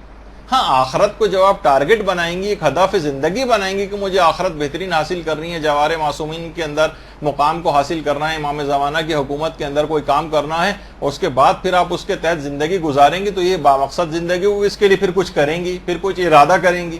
بے مقصد زندگی میں تو کسی ارادے کی کوئی ضرورت ہی نہیں, گزر رہی ہے, بس ایسی گزارتے رہیے. اچھا, کچھ چیزیں ایسی ہیں جو ارادے کو قوی بناتی ہیں. دیکھیے, یہ ساری چیزیں ابھی جو ہم رمضان سے حاصل شدہ تقویٰ محفوظ کیسے کریں, ارادے سے تو محفوظ کریں گے. پہلے ہمیں معلوم ہو کہ ارادے کے دشمن کون سے ہیں, ان کو بھی کنٹرول کرنا پڑے گا کہ وہ کہیں اندر سے کمزور نہ کر دیں. اور کچھ چیزیں ایسی ہیں جو ارادے کو قوی بناتی, 5-6 چیزیں جو ارادے کو قوی بناتی. نظم و ضبط اور ٹائم ٹیبل کی پابندی ارادے کو قوی بناتی. آپ کا ایک ٹارگٹ ہوتا ہے, آپ اپنی ڈائری مینٹین کرتی ہیں, روزانہ کام جو تھنگس ٹو ڈو اور یہ سب چیزیں آپ لکھتی ہیں کہ آج مجھے کیا کرنا ہے. ایک ٹارگٹ ہوتا ہے, آپ کے سامنے ایک ہدف ہوتا ہے, آئندہ دنوں کا ہدف ہوتا ہے. تو پھر آپ کا عزم اور ارادہ, ایک دن میں کام نہ ہو تو آپ اسے اگلے دن میں اس کام کو شفٹ کرتی ہیں, دوسرے دن بھی نہ ہو سکے تو تیسرے دن کام کو شفٹ کرتی ہیں. تو نظم و ضبط کی پابندی اور ٹائم ٹیبل کی پابندی یہ آپ کے عزم و ارادے کو مضبوط بناتی. ورزش آپ کے عزم و ارادے کو مضبوط بناتی. انسان جب ورزش کرتا ہے, ورزش میں بھی ایک ٹائم ٹیبل کی ضرورت ہوتی ہے, اسے خاص موقع پر اٹھنا ہوتا ہے, تیار ہونا ہوتا ہے اور ورزش کرنی ہوتی ہے, واک کے اوپر جا رہا ہے, آ رہا ہے. جتنی جو ورزشیں عام طور پہ کرے گا وہ ایکٹیو رہے گا, ورنہ عزم اور ارادہ کوئی کام آپ کو سستی اور کاہلی عزم و ارادے کو پائے تکمیل تک ہی نہیں پہنچانے دے گی. ورزش سے آپ چاق و چوبند رہیں گی اور کاموں پر مستعد ہوں گی جو آپ اپنا ٹارگٹ رکھا. اسی طریقے سے اچھا مطالعہ, جب آپ اچھا مطالعہ کریں گی, اپنی معلومات کو بڑھائیں گی, تو آپ کو خود بخود شوق پیدا ہوگا. اچھا مطالعہ کریں گی, آخرت کی چیزیں آپ پڑھتی رہیں گی, آپ کو زیادہ رغبت ہوگی, رغبت زیادہ ہوگی آخرت کی طرف, تو آپ اقدام بھی کریں گی. تو اچھا مطالعہ اگر کسی کا ہے تو وہ خود بخود اس کا ارادہ بھی مضبوط ہوتا ہے. کبھی کمزور پڑتا بھی ہے تو حدیثیں پڑھ کے پھر دوبارہ سے اس کے اندر ایک آیات اور حدیث اور واقعات پڑھ کے اپنے اندر ایک نئی توانائی محسوس کرتا ہے اور پھر دوبارہ اس کام میں لگ جاتا ہے. جو اچھے مطالعے سے دور رہے گا وہ ہمیشہ اس کا عزم و ارادہ بھی کمزور رہے گا. اول وقت نماز کی ادائیگی, یہ آپ کے عزم و ارادے کو طاقتور بناتی. آپ ایک ٹارگٹ روزانہ اپنا ایک ہدف مقرر کرتی ہیں. بہت سے لوگ نوجوان نماز جماعت کو ہدف بناتے ہیں, تمام کاموں کو نمٹاتے ہوئے ان کو پتہ ہوتا ہے کہ جناب آدھے گھنٹے بعد مجھے فلاں جگہ پہ پہنچنا ہے, اپنے آپ کو مینیج کرتے ہیں, چیزوں کو کیسے نمٹاتے ہیں, ٹارگٹ بناتے ہیں, عزم و ارادہ, اس کام کو کر لیتے ہیں. اول وقت نماز کی ادائیگی. اچھا, اسی طرح سے روزانہ تلاوت قرآن, یہ آپ کے ارادے کو طاقتور بناتا ہے. روزانہ اگر آپ تلاوت قرآن کریں, ابھی اس کے موضوع پر آگے چل کر ہماری بات ہونے بھی والی ہے. اور روزہ یہ خود آپ کے اندر ایک قوت ارادی پیدا کرتا ہے. آپ اپنی قوت ارادی سے ہی تو روزہ توڑنے والی چیزوں سے بچتی ہیں, ورنہ پانی موجود ہوتا ہے, کھانا موجود ہوتا ہے, کوئی گھر میں نہیں بھی موجود ہوتا تب بھی آپ ان چیزوں کو استعمال کر سکتی ہیں, لیکن نہیں, زبان پہ کنٹرول کرتی ہیں, آنکھوں پہ کنٹرول کرتی ہیں, اعضاء و جوارے پہ کنٹرول کرتی ہیں, تمام چیزوں پہ آپ کے اندر ایک ارادے کو مضبوط بناتا ہے روزہ. اس سے بھی صرف رمضان کی حد تک استفادہ نہیں کرنا چاہیے, بلکہ رمضان کے علاوہ جو آئندہ آنے والے دنوں اور مہینوں کے اندر بھی روزے رکھنے چاہیے. جب بھی وہ خود سازی چارٹ وغیرہ کے اندر ہر پیر اور جمعرات کے دن روزہ رکھنا اور جو مستحب روزے, اسلام نے ان کا اہتمام تمام مہینوں کے اندر اس انداز سے کیا ہے کہ انسان اگر یہ روزہ کم سے کم ہفتے میں 1 مرتبہ رکھتا رہے تو اس کا عزم و ارادہ مضبوط ہوتا جائے گا۔ ایک اور چیز ہے پھر جس سے عزم و ارادہ مضبوط ہوتا ہے، اسے کہا جاتا ہے چلہ گیری۔ یہ کیا چیز ہے؟ عام طور پہ برے اس میں شمار ہونے لگا، چلہ کاٹنا وغیرہ جو ہوتا ہے۔ کسی بھی بری عادت کو 40 روز تک نہ کرنے کا عزم کریں اور پوری شدت کے ساتھ اس پر عمل شروع کر دیں۔ یہ آپ ٹارگٹ ایک کر لیں، جیسے ابھی میں نے آپ کو ایک ٹارگٹ اور ہدف دیا تھا کہ میں 40 روز تک باقاعدہ کیلنڈر میں مارک کر لیں، میں غیبت نہیں کروں گی، جھوٹ نہیں بولوں گی، ٹھیک ہے، گانے اور موسیقی نہیں سنوں گی، اور کوئی بھی ڈرامہ نہیں دیکھوں گی۔ یعنی ڈرامے سے مراد ٹی وی، 40 دن کے لیے ٹی وی کو خیر آباد کہہ دیجیے۔ آپ یقین کیجئے زمین و آسمان کا فرق پڑ جائے گا۔ اسے چلہ گیری، یعنی 40 روز تک کسی بھی بری عادت کو یا گناہ کو نہ کرنے کا عزم کریں اور شدت سے عامل ہو جائیے۔ یا کسی نیک کام کو کرنے کے لیے یا کسی نیک کام کی عادت ڈالنے کے حوالے سے 40 روز تک آپ کہیں گے نہیں ہر نماز کو اول وقت میں پڑھوں گی 40 روز تک، سوائے سے کوئی بہت ہی ایمرجنسی والا کوئی مسئلہ ہو جائے نہ پڑھ سکے تو ایک الگ بات، لیکن عزم کر لیں باقاعدہ کہ کم سے کم 40 روز تک تو میں اس کی پابندی کروں گی۔ جب آپ دیکھیں گے 40 روز پورے ہوں گے تو خود اس 40 کے عدد کے اندر ایک بہت بڑی برکت ہے، بہت فرق پڑ جائے گا آپ کا عزم اور ارادہ۔ دیکھیے ساری چیزیں عزم و ارادے سے، ہم سب لوگ ان چیزوں کے قائل ہیں کہ یہ سب چیزیں بہت بہترین ہیں، اچھی ہیں، لیکن یہ ہو جاتا ہے ہمارے ساتھ کہ نہیں، عزم ٹوٹ جاتا ہے، ارادہ ٹوٹ جاتا ہے۔ اچھا، پھر ایک اور چیز ہے کہ صحیح طور پر علم حاصل کریں، یعنی جس گناہ سے بچنا ہے اس کی معلومات بڑھائیے آپ۔ جیسے دیکھیے کسی کو ڈائبٹیز ہو جاتی، شوگر ہو گئی، اب کیا ہے شوگر کے متعلق جہاں کوئی کتاب نظر آ جاتی ہے اس کتاب کو پڑھنے لگتا ہے اپنی بیماری کی معلومات کے لیے، کوئی آرٹیکل آتا ہے، کوئی اخبار میں کوئی لکھ دیتا ہے شوگر کے متعلق، پورا عام طور پہ مریض ساری چیزیں پڑھتے ہیں، اخباری خبریں بھی پڑھتے ہیں، اس کے کیا کمپلیکیشنز ہو سکتی ہیں، پاؤں کی کیسے احتیاط کرنی ہے اور آنکھوں کی کیا احتیاط کرنی ہے، اور فلاں زخم ہو جائے تو کیا احتیاط کرنی ہے۔ یعنی جس حد تک وہ اپنی معلومات بڑھاتا جاتا ہے وہ اپنی بیماری کو کنٹرول کرنے کے لیے زیادہ اس کے پاس ہتھیار آتے چلے جاتے ہیں۔ تو اسی طریقے سے جس طرح ان بیماریوں کا سلسلہ، اسی طرح گناہوں کا سلسلہ بھی، یعنی اگر آپ اس گناہ کے متعلق معلومات اپنی بڑھائیں، مثلا اس کے عواقب پڑھیں، اس کے نتائج پڑھیں، قرآن و حدیث میں کیا کہا گیا اس گناہ کے متعلق، اس کے کیا نقصانات بیان کیے گئے ہیں، دنیاوی کیا نقصانات ہیں، آخرت کے کیا نقصانات ہیں، ان کو آپ سرچ کیجئے کبھی۔ جو برائی اور گناہ آپ کو اپنے اندر نظر آ رہا ہے، اگر آپ واقعتاً اس کے پیچھے لگ جائیں، اس کے متعلق معلومات لینے لگیں کہ میں اس سے پیچھا کیسے چھڑاؤں، علماء نے کیا کہا ہے، کچھ کتابیں پوچھیے، انٹرنیٹ پہ سرچ کریں، آپ کو پھر آپ کو خود بخود جب معلومات آپ کی وسیع ہوں گی تو آپ بچیں گے، ارے یہ نقصان ہے، یہ نقصان ہے، یہ نقصان ہے، اچھا اس میں مجھے شفاعت رسول اللہ کی نہیں ملے گی، اچھا میرے ساتھ یہ ہوگا، عذاب جہنم میں اتنا زیادہ برداشت کرنا پڑے گا۔ اب انسان علم حاصل ہوا، اس کے متعلق معلومات اس نے بڑھائیں تو خود بخود آپ کا عزم و ارادہ مضبوط ہوگا، معلومات حاصل ہونے کی وجہ سے کہ میں اس گناہ کو نہ کروں۔ یا اسی طریقے سے نیکی کے سلسلے میں بھی ہے کہ نیکی جب آپ کوئی کرنے جاتی ہیں اور اس کی معلومات آپ بڑھا لیتی ہیں، اچھا اتنا زیادہ فائدہ ہے اس کا، اچھا غدیر کے دن روزہ رکھنے کا اتنا فائدہ ہے، اچھا 1,00,000 فلاں چیز ملے گی، یہ ہوگا وہ ہوگا، جتنے فضائل اور اس کی معرفت حاصل کرتی جائیں گی اتنا زیادہ آپ اس نیکی کی طرف راغب ہوتی چلی جائیں گی اور اس کو ترک نہیں کر سکیں گے، کوئی ارادہ مضبوط ہو جائے گا، پختگی اس کے اندر آ جائے گی۔ ایک چیز اور علماء نے بتائی ہے عملیات کے اعتبار سے کہ اگر کثرت کے ساتھ اللہ الصمد اس کا ورد کریں تو اس سے ارادہ بہت قوی ہو جاتا ہے۔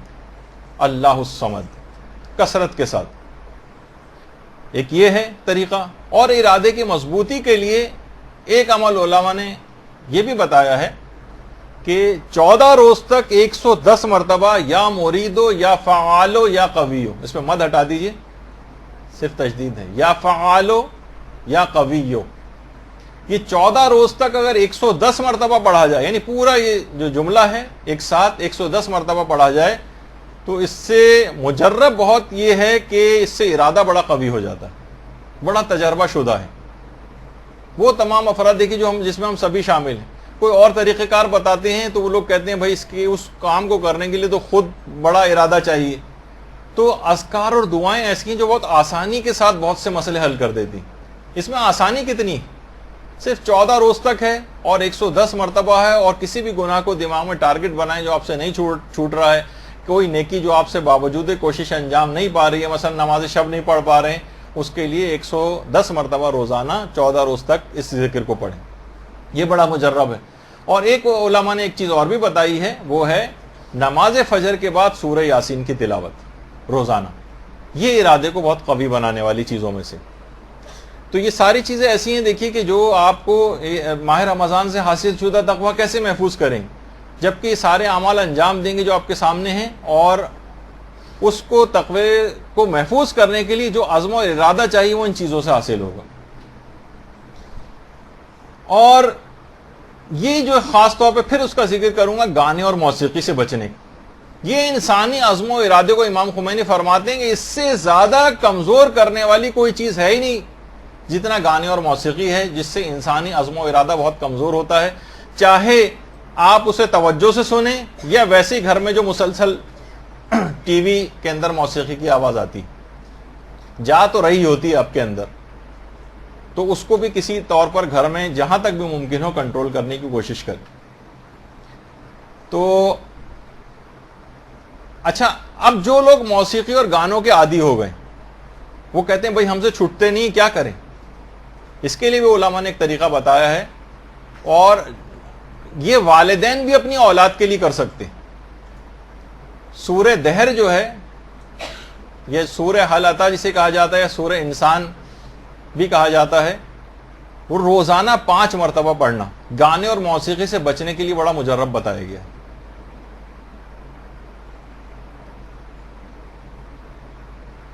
گانے اور موسیقی سے بچنے کے لیے۔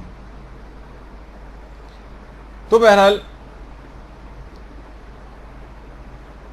بہت زیادہ اس کے ساتھ مسئلہ یہ ہے کہ ناگہانی بلائیں جو گھروں پر آتی ہیں وہ اسی گانے اور موسیقی کی وجہ سے آتی ہیں، اور دعائیں قبولیت سے رہ جاتی ہیں اسی گانے اور موسیقی کی آوازوں کی وجہ سے۔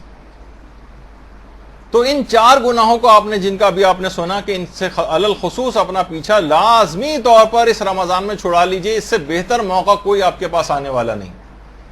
اس میں ہر کام آپ چاہیں کر سکتی ہیں، اس رمضان سے فائدہ اٹھا لیجئے، ورنہ یہ آئے گا گزر جائے گا، نہ معلوم اگر رمضان ملے نہ ملے۔ اور ان صفات بد کے ساتھ پروردگار کے دربار میں حاضری سے جو ہے انسان کا دل ٹکڑے ٹکڑے ہو جانا چاہیے کہ ان برائیوں کو لے کر پروردگار کے پاس پہنچے۔ اچھا، اب کچھ آپ کو صفات نیک اور اخلاق اپنے اندر اس رمضان میں پیدا کر لینی، وہ اگر آپ پیدا کر لیں اور اس کو آپ کرتی رہیں، یہ بھی کوئی زیادہ نہیں ہے، بہت آسان سی آپ کو بتاؤں گا، اس سے پورے رمضان میں جو آپ نے تقوی حاصل کیا ہے بہت محفوظ ہو جائے گا۔ ان میں پہلی ہے کم سے کم 50 آیات قرآنی کی روزانہ تلاوت۔ 50 کوشش کر لیں کہ جیبی سائز کا یا چھوٹا قرآن ایک اپنے پاس جو ہر وقت ہینڈی رہ سکے۔ ایک ہوتا ہے وہ بڑا قرآن، وہ جزدان میں ہوتا ہے، جزدان کسی اونچی جگہ کے اوپر رکھا ہوتا ہے، اسے اتارنا، پھر وہی سستی اور کاہلی جو ہمارا فطرت ثانیہ بن چکی ہے ہم سب کی، کون اتارے اور پڑھے نکال کر گرد وغیرہ معاذ اللہ اس کی جھاڑ کر۔ تو یہ والا مسئلہ اس کے ساتھ ہوتا ہے کہ ایک ایسا جیبی قرآن ہر وقت آپ کے سائڈ ٹیبل کے اوپر رکھا رہے، جہاں آپ لیٹتی بیٹھتی زیادہ ہیں، ہر وقت آپ کے ایکسس میں رہے، اور جب موقع ملے فوراً بیٹھی کھولا آپ نے اور ایک صفحہ پڑھ لیا اس کا۔ کم سے کم 50 آیتوں کو تو روزانہ ٹارگٹ کریں، 50 آیتیں۔ آیت اللہ علی آقا قاضی، ان کے پاس کتنے بڑے بڑے علماء دستور العمل کے لیے آتے تھے۔ علامہ محمد حسین طباطبائی کے جو بھائی تھے سید حسن الہی طباطبائی، یہ خود بڑے عرفاء میں ان کا شمار ہوتا تھا، اور کسی بھی طور پر علامہ سے کم نہیں تھے علم کے اندر۔ انہوں نے خود دستور العمل کے لیے آیت اللہ علی آقا قاضی کے پاس گئے، نہیں بلکہ انہوں نے خط لکھا کہ دستور العمل آپ کہ میں کیا عمل کروں، مجھے کیسے، عالم ہونے کے باوجود عرفاء سے دستور العمل لینا اپنے بزرگ علماء سے، یہ علماء کا طریقہ کار رہا ہے۔ تو آیت اللہ علی آقا قاضی نے ان کو خط میں لکھا کہ دستور العمل تمہارا قرآن مجید۔ قرآن، اب سوچتے ہیں اچھا قرآن ہر بیماری، فرماتے ہیں اس میں لکھا انہوں نے کہ ہر بیماری کی دوا ہے اور ہر بیماری کی شفا اس قرآن کے اندر، اور مخلصین کی آنکھوں کی ٹھنڈک ہے قرآن۔ البتہ فرماتے تھے کہ خاص طور پر قرآن کی جو حسن صورت ہے اور آداب ہے تلاوت میں، اس کا خیال ضرور رکھنا۔ صحیح قرات اس کی ہو، صحیح مخارج ہوں، اس کے اندر غلطیاں نہ ہوں، اور کہتے تھے آداب کا خیال، تلاوت قرآن کے خاص آداب ہیں، ان کا خیال رکھنا چاہیے، خاص طور پہ راتوں میں تلاوت قرآن کو ترک نہیں کرنا چاہیے رات کے وقت۔ اور آپ ہی کے ایک شاگرد تھے محمد علی بروجردی، وہ فرماتے ہیں کہ اس حد تک آیت اللہ علی آقا قاضی قرآن سے اتنا ارتباط رکھتے تھے کہ قرآن سے کبھی جدا ہی نہیں ہوتے تھے۔ فرماتے تھے کہ ہم آخری عمر میں بھی دیکھتے تھے کہ جب آخری عمر کا حصہ چل رہا تھا، اپنی جو نمازیں پڑھنے کے بعد، واجبات کو انجام دینے کے بعد، روزے رکھنے کے بعد، یعنی جتنے بھی اس طرح کی ضروری چیزیں، ان کو کاموں کو کرنے کے بعد ہر وقت ہمیں تلاوت قرآن کرتے نظر آتے تھے، ہر وقت تلاوت قرآن۔ آپ ہی کے بیٹے تھے سید حسن قاضی طباطبائی، وہ فرماتے تھے کہ صبح کو قرات قرآن شروع کرتے تھے، صبح کے وقت علی الخصوص، اور صحیح قرات سے کرنے پہ بڑا زور دیتے تھے، اور کہتے تھے غلط قرات کے ساتھ پڑھنا قرآن کو یہ سخت بے ادبی۔ اور دیکھیے بہت ساری چیزیں ایسی جب قرآن کے سلسلے میں یا دعاؤں کے سلسلے میں ہم کبھی بتانی پڑ جاتی ہیں، اکثر لوگ جو ہے وہ بڑے ناراض ہو جاتے ہیں کہ بھائی یہ کیا بات ہوئی، یہ تو میڈیکل سائنس کا کام ہے، آپ نے جو قرآن سے ہر ایک کو جو ہے نا دوائیں بھی بتانے لگے ہیں اور بیماریوں کے علاج بتانے لگے ہیں۔ آیت اللہ شیخ جعفر شستری، ان کا بیٹا اچانک سے کسی بیماری کی وجہ سے نابینا ہو گیا، بالکل بینائی چلی گئی۔ بہت سی میڈیکل کنڈیشنز ایسی ہوتی ہیں کہ بینائی دماغی کچھ ہوتی ہیں جس میں ایک دم سے بینائی چلی جاتی۔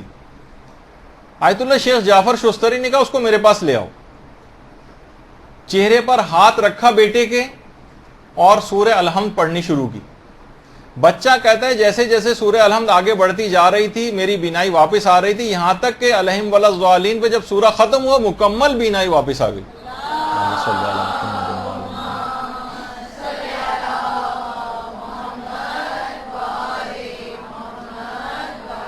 تو بڑی اس کے تلاوت قرآن کے انتہا سے زیادہ فائدے ہیں، اور ہم تو 50 آیات کے لیے علی الخصوص کہہ رہے ہیں۔ آپ سوچ رہے ہوں گے 50 آیتیں، ارے اتنی زیادہ، کچھ بھی 50 آیتیں زیادہ نہیں۔ آیت اللہ سید عبد الکریم کشمیری یہ اپنے شاگردوں کو ہر 40 روز میں ایک ختم قرآن کی تاکید کرتے تھے۔ یہ سمجھیں، آپ بھی سوچیں کہ آیت اللہ سید عبد الکریم کشمیری آپ کو بھی بتا رہے ہیں، ابتدائی جو طالب علم ہوتے تھے ان کو کہتے تھے 40 روز میں کم سے کم ایک مرتبہ قرآن ختم ہو جانا چاہیے اگر تم واقعی کچھ اپنے روحانی طور پر کچھ بڑے بننا چاہتے ہو۔ 40 روز۔ اور جو خاص شاگرد تھے ان کو 3 دن میں ختم قرآن کرنے کو کہتے تھے، خاص شاگردوں کے لیے۔ ظاہر ہے جو سینئر ہو گئے ہیں اور بڑے مرتبہ کو حاصل کر لیا ہے، اور اگر کوئی شاگرد 3 دن میں ختم قرآن نہیں کر پاتا تھا خاص شاگردوں میں سے، اسے سخت سست کہا کرتے تھے، کہتے تھے تم بہت سست ہو گئے، تم روحانی اعتبار سے یعنی پیچھے چلے جاؤ گے۔ لیکن ابتدائی طالب علموں کو ہر 40 روز میں ایک ختم قرآن کا کہتے تھے۔ آیت اللہ بروجردی آدھے قرآن کے حافظ آیت اللہ بروجردی تھے، کہتے تھے کہ خود حفظ کے متعلق، جو آپ کو بھی پچھلے جو لیکچرز ہوئے تھے اس کے اندر بھی میں نے ایک چیز بتائی تھی کہ کچھ نہ کچھ سورہ روزانہ حفظ کرنے کی کوشش کریں، چند آیات ہی کیوں نہ صحیح، حفظ جو آپ کے دماغ کو ایسی جلا اور نمو بخشیں گی۔ تو آدھے قرآن کے تو حافظ تھے، کہتے تھے حفظ قرآن توشہ آخرت، اور کتنا افسوس ہے اس انسان پر جو آخرت میں بغیر توشہ دنیا سے لیے چلا جائے۔ حفظ قرآن جتنا آپ کر سکیں، جتنے سورے کر سکیں، جتنی آیات کو حفظ کر سکیں کیجیے۔ اور آیت اللہ صافی گل پائگانی فرماتے ہیں کہ اگر آپ نے قرآن کو تھاما تو کیونکہ قرآن کے ساتھ اطرت ساتھ ساتھ جڑا ہوا ہے، قرآن اور اطرت رسول یہ ایک ساتھ ساتھ ہے، قرآن اس کے بغیر بے معنی ہے، تو خود بخود یہ ہوگا کہ جتنا ارتباط آپ کا قرآن سے بڑھے گا خود بخود اتنا ارتباط اطرت سے جڑتا چلا جائے گا۔ کسی ایک کو بھی اگر آپ پکڑ لیں تو خود بخود دوسری چیز کی طرف جھکاؤ پیدا ہوگا۔ یہ ہمیشہ انی تارکن فیکم الثقلین، وہ جو آپ کتنی دفعہ حدیثوں کے اندر بھی یہ چیز پڑھتی ہیں اور شخص کو زبانی بھی یاد ہے کہ کتاب اللہ اور پیغمبر اسلام کی اطرت۔ تو درود بھیجیے نا محمد علیہ وسلم صلی اللہ علیہ وسلم۔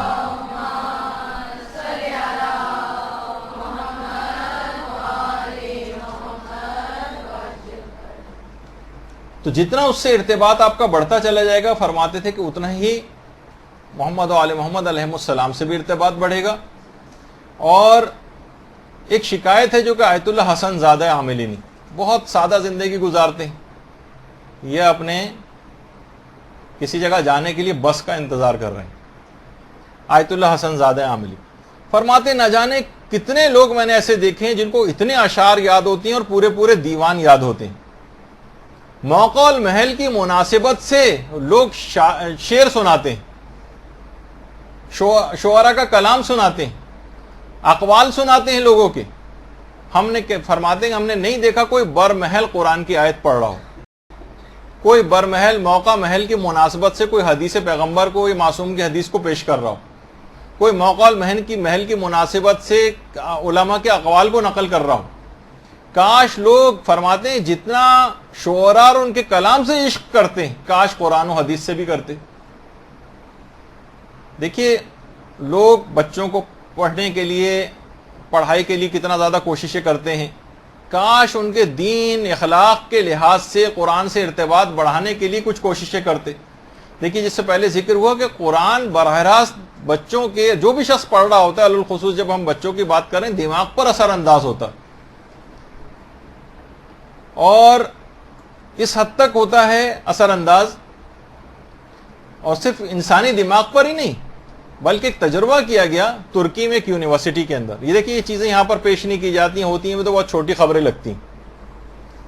کچھ ہی عرصے پہلے ترکی میں ایک یونیورسٹی میں ایک تجربہ ہوا. ایک ہی طرح کے ماحول میں، ایک ہی طرح کی فضا میں، ایک ہی طرح کی آب و ہوا میں، ایک ہی طرح کے پودوں کے دو گروپس بنائے. ایک گروپ وہ تھا جو کہ عام طریقے سے جس طرح سے پانی وانی دیا جاتا ہے اور سب کچھ اس طرح سے، صرف دونوں کو ایک ہی طرح سے ٹریٹ کیا گیا. بس ایک گروپ جو تھا پودوں کا، وہاں پر روزانہ 5 گھنٹے تلاوت قرآن لگا کے رکھتے تھے اس پودے کے پاس جہاں پر جن پودوں کے اوپر تجربہ کیا. تو یہ دیکھا گیا کہ ان پودوں کے مقابلے میں جس جگہ پر تلاوت قرآن ہو رہی تھی، ان پودوں کے نشو و نما اور بالندگی میں دگنا اضافہ ہو گیا. اللہم صل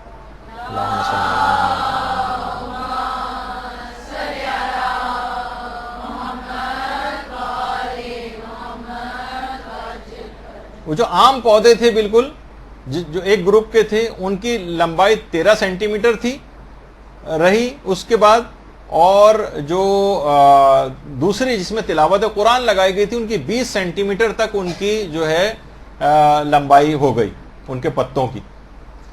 تو بہرحال اس سے اندازہ لگائیں کہ ایک انسان کے دماغ کے اندر کتنی بالندگی، کتنی زیادہ ذہانت، فطانت اس قرآن کے ذریعے پیدا ہوگی اگر بچوں کو قرآن کے اندر زیادہ سے زیادہ لگایا جائے. کتنی ہوشیاری بچوں کے اندر آ جائے گی. آج بچے اور نوجوان ہمارے قرآن سے بہت دور ہیں، اور جو بھی تلاوت قرآن کرتا ہے اس کا حافظہ بھی بڑا قوی ہو جاتا ہے، یادداشت اس کی بڑی قوی ہو جاتی ہے. جو مطالب اس کو عام زندگی میں بھی اگر قرآن سے، تو جو چیزیں ظاہر ہے اپنے اسکول کالج یونیورسٹی کے لیے یاد کرے گا وہ بھی اس کو پوری یاد رہیں گی.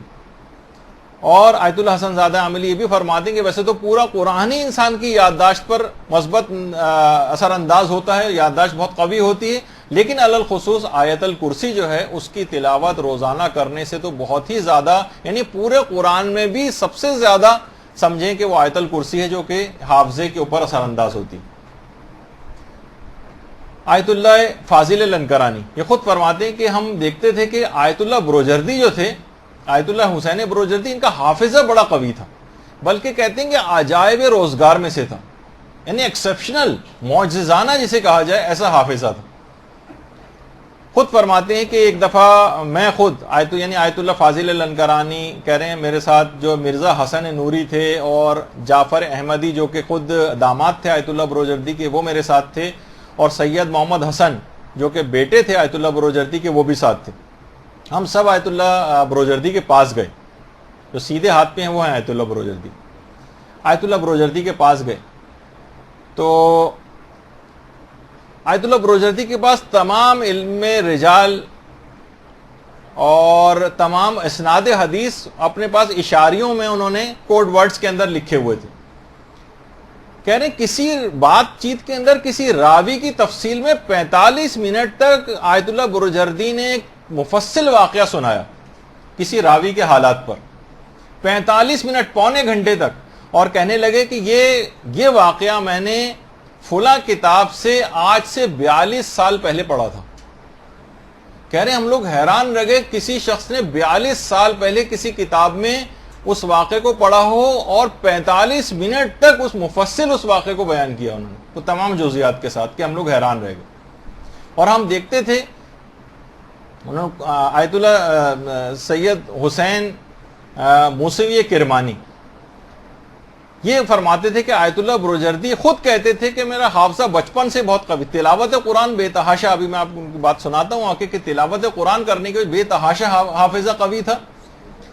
اور اس کے بعد یہ خود فرماتے ہیں حسین کرمانی کہ ہم دیکھتے تھے کہ 95 سال کی عمر میں بھی اپنے بیٹے سے کہتے تھے، حافظہ اس قدر قوی تھا، اپنے بیٹے سے کہتے تھے جاؤ کتاب خانے میں جو 40واں ریک رکھا ہے، 40واں ریک، اس کی 12ویں رو میں میری 26ویں کتاب لے آؤ جا کر، فلاں کتاب ہے وہ 26 نمبر پہ رکھی ہوئی۔ کہہ رہے ہیں 95 سال کی عمر میں بھی اتنا حافظہ قوی تھا کہ کون سی کتاب کس جگہ پر لائبریری میں کون سے رو ریک کے اندر جو ہے وہ رکھی ہوئی اور اس کا نمبر کیا ہے، اور کتنی 1000 اشعار تو ان کو زبانی یاد تھے، 1000 اشعار۔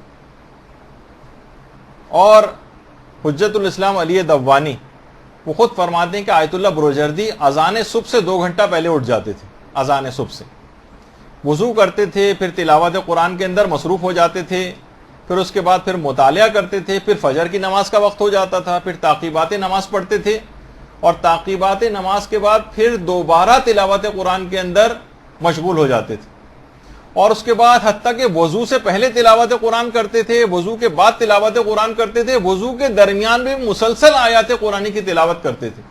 فرماتے ہیں کہ جس طریقے سے عام لوگ عام طور پر اس طرح گانے گنگنا رہے ہوتے ہیں، اس طرح سے ان کا زمزمہ جو قرآن آیات پہ مشتمل تھا وہ ہر وقت ان کی زبان پہ اس طرح سے گنگناتے رہتے تھے قرآن ہی آیتیں۔ جب اتنا پروردگار عالم کا پاکیزہ کلام زبانوں کے اوپر جاری و ساری رہے گا تو کہاں برائی کی طرف خیال جائے گا، کہاں عزم و ارادہ کمزور ہو پائے گا، تقویٰ بھی محفوظ رہے گا۔ قرآن کے اندر خود ایک بہت طاقت ہے۔ دیکھیں سب علماء جو بیٹھے ہوئے جہاں کہیں موقع ملتا تھا فوراً تلاوت قرآن شروع کر دیتے تھے، کبھی قرآن سے جدا ہی نہیں ہوتے تھے۔ تو بہرحال اچھا، روحانی طور پر جو انسان کے اندر کمی واقع ہوتی ہے نا، یہ میں آپ کو بات اور بتا دوں، یہ آج کل ماحول پورا ایسا بن گیا کہ تقریباً ہر شخص اس میں گرفتار ہو ہی جاتا ہے سننے کے باوجود بھی، وہ ہیں باہر کے کھانے۔ یہ جتنے بھی آپ باہر آؤٹنگز کے لیے جاتے ہیں، ہوٹلوں کے اندر جاتے ہیں، باہر سے پکے ہوئے کھانے جتنے بھی آتے ہیں، اس میں آپ کو نہیں پتا ان سب چیزوں کے اثرات ہوتے ہیں۔ کون جو ہے وہ ذبح کر رہا ہے، اس ٹھیک ہے بہت سی چیزوں میں گناہ نہیں ہوتا اور استعمال جائز ہوتا ہے چیزوں کا، نجاست و طہارت کا وہ لوگ بنانے والے خیال نہیں کرتے ہیں، وہی ہو سکتا ہے کچھ نجاستیں یا کوئی اور چیز، بہت ساری ایسی چیزیں ہیں جو بیان بھی نہیں کی جا سکتی۔ بہرحال اس طرح سے گندے طریقوں سے ان کو پکانا، ان سب کے اثرات آپ کی روح کے اوپر مرتب ہوتے ہیں۔ جو جہاں تک ممکن ہو اس کو اوائڈ کریں، گھر کے کھانوں کی طرف جائیں۔ یہ بھی ایک بہت بڑا ایک سبب ہو سکتا ہے کہ ہم میں جو ہے وہ روحانی اعتبار سے ذرا مضبوطی نہیں آ پاتی۔ اچھا، اب یہی وجہ ہے کہ آیت اللہ بہجت کا حافظہ بھی اس لحاظ سے بڑا قوی تھا۔ دیکھیں قرآن کے حوالے سے بات ہو رہی ہے، صرف بیچ میں ایک ضمناً بات آ گئی کیونکہ طالب علموں کے درمیان یہ بات ضرور بیان کرنی چاہیے تاکہ وہ اپنے فائدہ ہو ان کو یادداشت کے حوالے سے بھی۔ گناہوں سے تو انسان بچتا ہی۔ انتہائی کم خوراک تھی آیت اللہ بہجت کی، لیکن اس کے باوجود حافظہ حد سے زیادہ قوی تھا۔ وہ خود کہتے تھے یہ میری کم خوراکی کی وجہ سے، حتیٰ کہ پانی بھی بڑا کم پیتے تھے، آیت اللہ بہجت کے متعلق ہے۔ تو باقاعدہ کسی جگہ یہ بھی ملتا ہے کہ امیر المومنین سے بھی پوچھا گیا تھا کہ اللہم صلی علی محمد و علی محمد،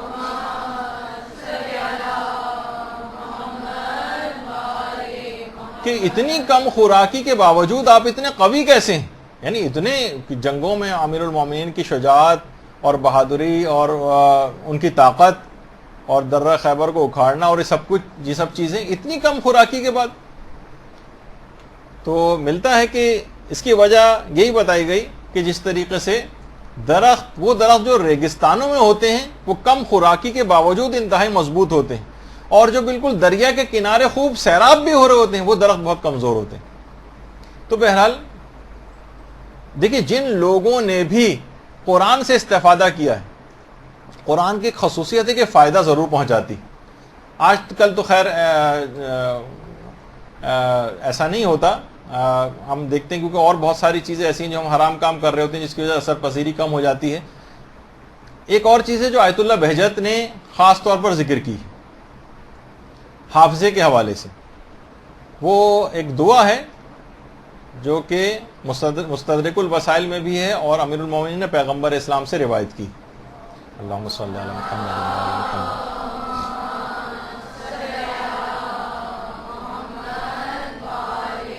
یہ آپ دیکھ لیجئے گا بہت ساری جگہوں کے اوپر ہے، سبحانہ من لا یعتدی علی اہل مملکتہ۔ یہ جو ہے ہر نماز کے بعد اگر اس کو پڑھا جائے تو بہت زیادہ مجرب ہے حافظے کے حوالے سے بھی، لیکن اتنا وقت ابھی نہیں کہ اس کو آپ اتارنے کا ٹائم دیا جائے۔ تو میں یہ بتا رہا تھا جس کسی نے بھی اس سے فائدہ اٹھایا ہے، آج کل مصر کے حوالے سے ایک تنظیم کا بہت زیادہ نام اور تذکرہ آتا ہے، اب تنظیمیں بھی بعض اوقات اپنے رخ بدل لیتی ہیں اور تبدیل ہو جاتی ہیں، لیکن ابتدائی طور پر اخوان المسلمون یا اخوان المسلمین جو ہے مصر میں حسن البنا نے جو قائم کی تھی، تو باقاعدہ کہہ رہے ہیں ان کو ابتدائی طور پر جو کامیابیاں ملی وہ کہتے تھے قرآن کی وجہ سے۔ ہم موجودہ اس کی بات نہیں کر رہے، ابتدائی طور پر نہیں، کوئی شخص بھی اگر مسلمان قرآن کی تلاوت کرے گا تو لازمی طور پر اسے کچھ فائدے ضرور حاصل ہوں گے۔ وہ کہتے تھے کہ ہر اخوان کے لیے لازمی تھا کہ وہ روزانہ آدھا پارہ روزانہ پڑھے گا، سورہ یاسین، سورہ دخان، سورہ واقعہ اور سورہ ملک۔ یہ خاص طور پر وہ کہ ایک دن بھی ناغہ نہیں کرے گا، یہ باقاعدہ اوتھ لیا جاتا تھا ان سے۔ اور اسی طریقے سے ہر شب جمعہ اور روز جمعہ سورہ کہف اور سورہ آل عمران کی تلاوت لازمی تھی۔ تو خود وہ لوگ بتاتے ہیں کہ ابتدائی طور پر اخوان کو جس تیزی کے ساتھ کامیابیاں ملی، اور اس کے بعد ظاہر ہے جب انسان دور ہوتا جاتا ہے اور اس کے مقاصد جو تبدیل ہوتے جاتے ہیں تو تنظیموں کے اوپر بھی زوال آتا ہے، لیکن قرآن سے جو بھی استفادہ کرے گا اور فائدہ اٹھائے گا، قرآن اپنے تمام نچھاور کرے گا اس کے اوپر فائدے، کم سے کم دنیاوی فائدے، تو اگر وہ مومن نہیں بھی ہے تو دنیاوی فائدے اس کو ضرور حاصل ہوں گے۔ اور یہی چیز آج کل حزب اللہ کے سلسلے میں بھی ہم کو نظر آتی ہے کہ اپنی دین کے اندر باقاعدہ روزانہ کی بنیاد پر تلاوت قرآن، روزانہ کی بنیاد پر نماز شب اور کچھ ایسے خاص اعمال ہیں جو کہ وہ لوگ انجام دیتے ہیں، جب بھی دنیا کی کتنی بڑی بڑی طاقتوں کو اس انداز سے شکست دی۔ اچھا آپ دیکھیں آج کل کے حوالے سے، دیکھیں رمضان شروع ہو رہا ہے، اور افسوس کی بات ہے کتنے شیعہ افراد ایسے ہیں کہ اس وقت جو تشیع کی خاص طور پر جو پوری دنیا کی طاقتیں ان کے اوپر لگی ہوئی ہیں، عراق کے حوالے سے اکثر لوگوں کو پتہ بھی نہیں، اچھا کچھ حالات خراب ہیں، سنا ہے کہ حالات خراب ہیں عراق کے، ان کو نہیں پتہ کہ کتنے بڑے بڑے خطرات اب یہاں پر منڈلا رہے ہیں اور ان جگہوں کے اوپر بھی منڈلا رہے ہیں، لیکن لوگ دعا تک سے غافل۔ کتنے مظالم ان بچوں کے ساتھ سوچئے کہ جو کہ اپنے گھروں کے اندر ہوتے تھے، کتنے حسرت و یاس کے ساتھ اپنے ان گھروں کو یاد کرتے ہیں، مظالم ان کے دیکھی۔ اور اتنے بزرگوں کے اندر بھی ایسا جوش اور جذبہ کہ آیت اللہ سیستانی کے اس فتوے کے بعد خاص طور پر بوڑھے تک آ کر جو اصرار کر رہے ہیں، باقاعدہ شخص آیا ہے اس جگہ پہ جہاں ریکروٹمنٹ ہو رہا ہے فوجیوں کے طور پر، وہ کہہ رہا نہیں ہر صورت میں مجھے بھی وہاں سے جنگ پر بھیجا جائے، اور ضد کر رہا ہے اور لوگ اس کو سمجھا رہے ہیں۔ تو اتنا ان کے اندر اس انداز سے چیز پیدا ہوتی، تو ظالموں کی نابودی کے حوالے سے اس رمضان کو بہترین رمضان اپنا قرار دے دیں اور اس سے بھرپور استفادہ کر لیں۔ اس رمضان سے بہترین طریقے سے استفادہ، اور کوشش یہ کریں کہ محافل دعا کا انعقاد گھر گھر ہو جائے، اور ان جو بھی دعائیں ہیں، دعاؤں کی محفلیں، ان کے اندر علی الخصوص دعائے جوشن صغیر، اس کا علی الخصوص اہتمام کریں۔ سید حسن نصر اللہ، ان سے باقاعدہ جب انٹرویو لیا گیا کہ سنا ہے کہ آپ نے اسرائیل سے جب جنگ ہو رہی تھی 1 ماہ تک مسلسل حزب اللہ کے جوانوں کے ساتھ راتوں میں جاگ کر دعائے جوشن صغیر آپ پڑھتے بھی تھے اور دوسروں کو بھی تاکید کرتے تھے، کیا یہ بات صحیح ہے؟ حسن نصر اللہ سے باقاعدہ انٹرویو لیا گیا۔ انہوں نے فرمایا کہ یہ جو تاکید ہے دعائے جوشن صغیر پڑھنے کی، یہ اصل میں میری نہیں تھی، بلکہ یہ قائد انقلاب اسلامی آیت اللہ خامنہ نے اس پر خاص طور پر تاکید کی تھی. انہوں نے تاکید کی تھی کہ ہم جب بھی ان سے ملاقات کے لیے جاتے تھے انہوں نے ہمیشہ ہمیں خدا سے رابطے، قرآن سے انس اور دعا سے محبت کرنے کی تاکید کی. کہہ رہے ہیں جب بھی ہم ان کے پاس گئے انہوں نے ان چیزوں پر باقاعدہ تاکید کی ہے، دعا سے محبت کرنے کی. دعا کے بارے میں خاص جو نصیحتیں تھیں ان کی، انہی میں ایک دعائے جوشن صغیر کی نصیحت بھی رہبر انقلاب اسلامی نے کی. انہوں خود حسن نصر اللہ فرماتے ہیں اپنے انٹرویو میں کہ جوشن صغیر لبنان میں ہم لوگوں کے لیے ایک بالکل نئی چیز تھی. اس سے پہلے لوگ شب قدر کے اندر دعائے جوشن کبیر پڑھتے تھے، مگر دعائے جوشن صغیر پڑھنے کا رجحان بالکل بھی نہیں تھا. لوگ ناواقف تھے، نہ اس کے پیغامات سے واقفیت تھی، نہ اس کے مفاہیم سے واقف تھے. لیکن جب ہم نے پڑھنا شروع کیا اس کو تو لگا یہ تو جوشن صغیر بالکل ہمارے حالات کے مطابق ہے. اس کے بعد ہم نے لبنانی قوم کے جو جوان ہیں اور حزب اللہ کے جو جوان ہیں ان کو پھر اس بات کی تعلیم کی اور قائد انقلاب اسلامی کی نصیحت سے ان کو آگاہ کیا. اور حقیقت یہ ہے کہ اس دعا کی جو فیوز و برکات ہیں اس کو سب کے سب جو کہ اس کے بعد ہم نے تمام مجاہدین کو اور لبنانی عوام کو بھی جو وہ بتائی ہیں، وہ سب کی سب رہبر انقلاب اسلامی کی نصیحتوں کی وجہ سے. یہ باقاعدہ انٹرویو انہوں نے دیا. تو خاص طور پر یہ بڑی عجیب و غریب دعا ہے، دعائے جوشن صغیر. اس کو سب لوگ اجتماع کے جو انفرادی طور پر پڑھ سکتا ہو وہ انفرادی طور پر ان ظالموں کی نابودی کے لیے پڑھے جو آج مسلسل نقصان پہنچا رہے ہیں. اور جو اجتماعی طور پر محافل دعا کا گھروں میں انعقاد کریں. دیکھیے ایک بہت بڑا مسئلہ یہ ہے کہ لوگ فسق و فجور یہ وہ مختلف چیزوں کے اندر اتنا لگ گئے ہیں کہ ان محافل کو اپنے گھروں سے سب نے وائنڈ اپ کر دیا.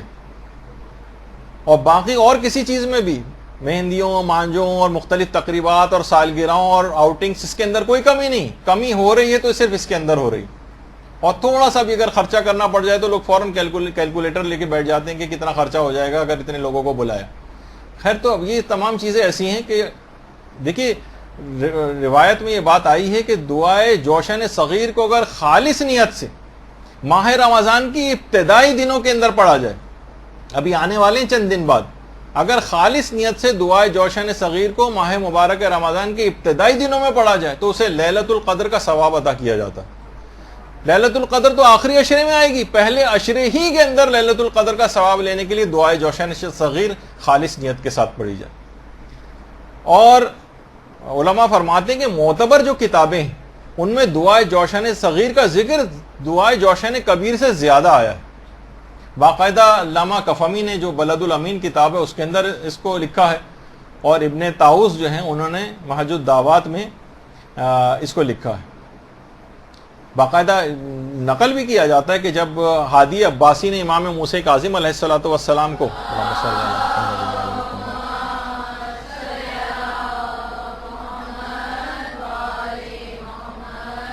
اس نے جب امام کو قتل کا ارادہ کیا تھا تو امام نے اس دعا کو پڑھا تھا، اور اس کے بعد خواب میں پیغمبر اسلام آئے تھے اور کہا تھا کہ کل پروردگار تمہارے دشمن کو ہلاک کر دے گا، اور اگلے دن اس کی پھر موت کی خبر آئی تھی.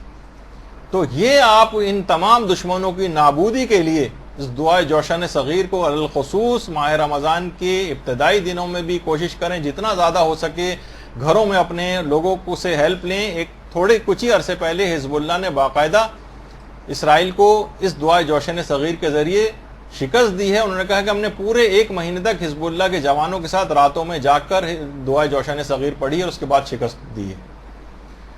تو یہ اس رمضان کو اس لحاظ سے خالی نہ جانے دیں، اور ضرور بھی ضرور اس کے اندر آپ کوشش کریں کہ اس کو رائج رکھیں.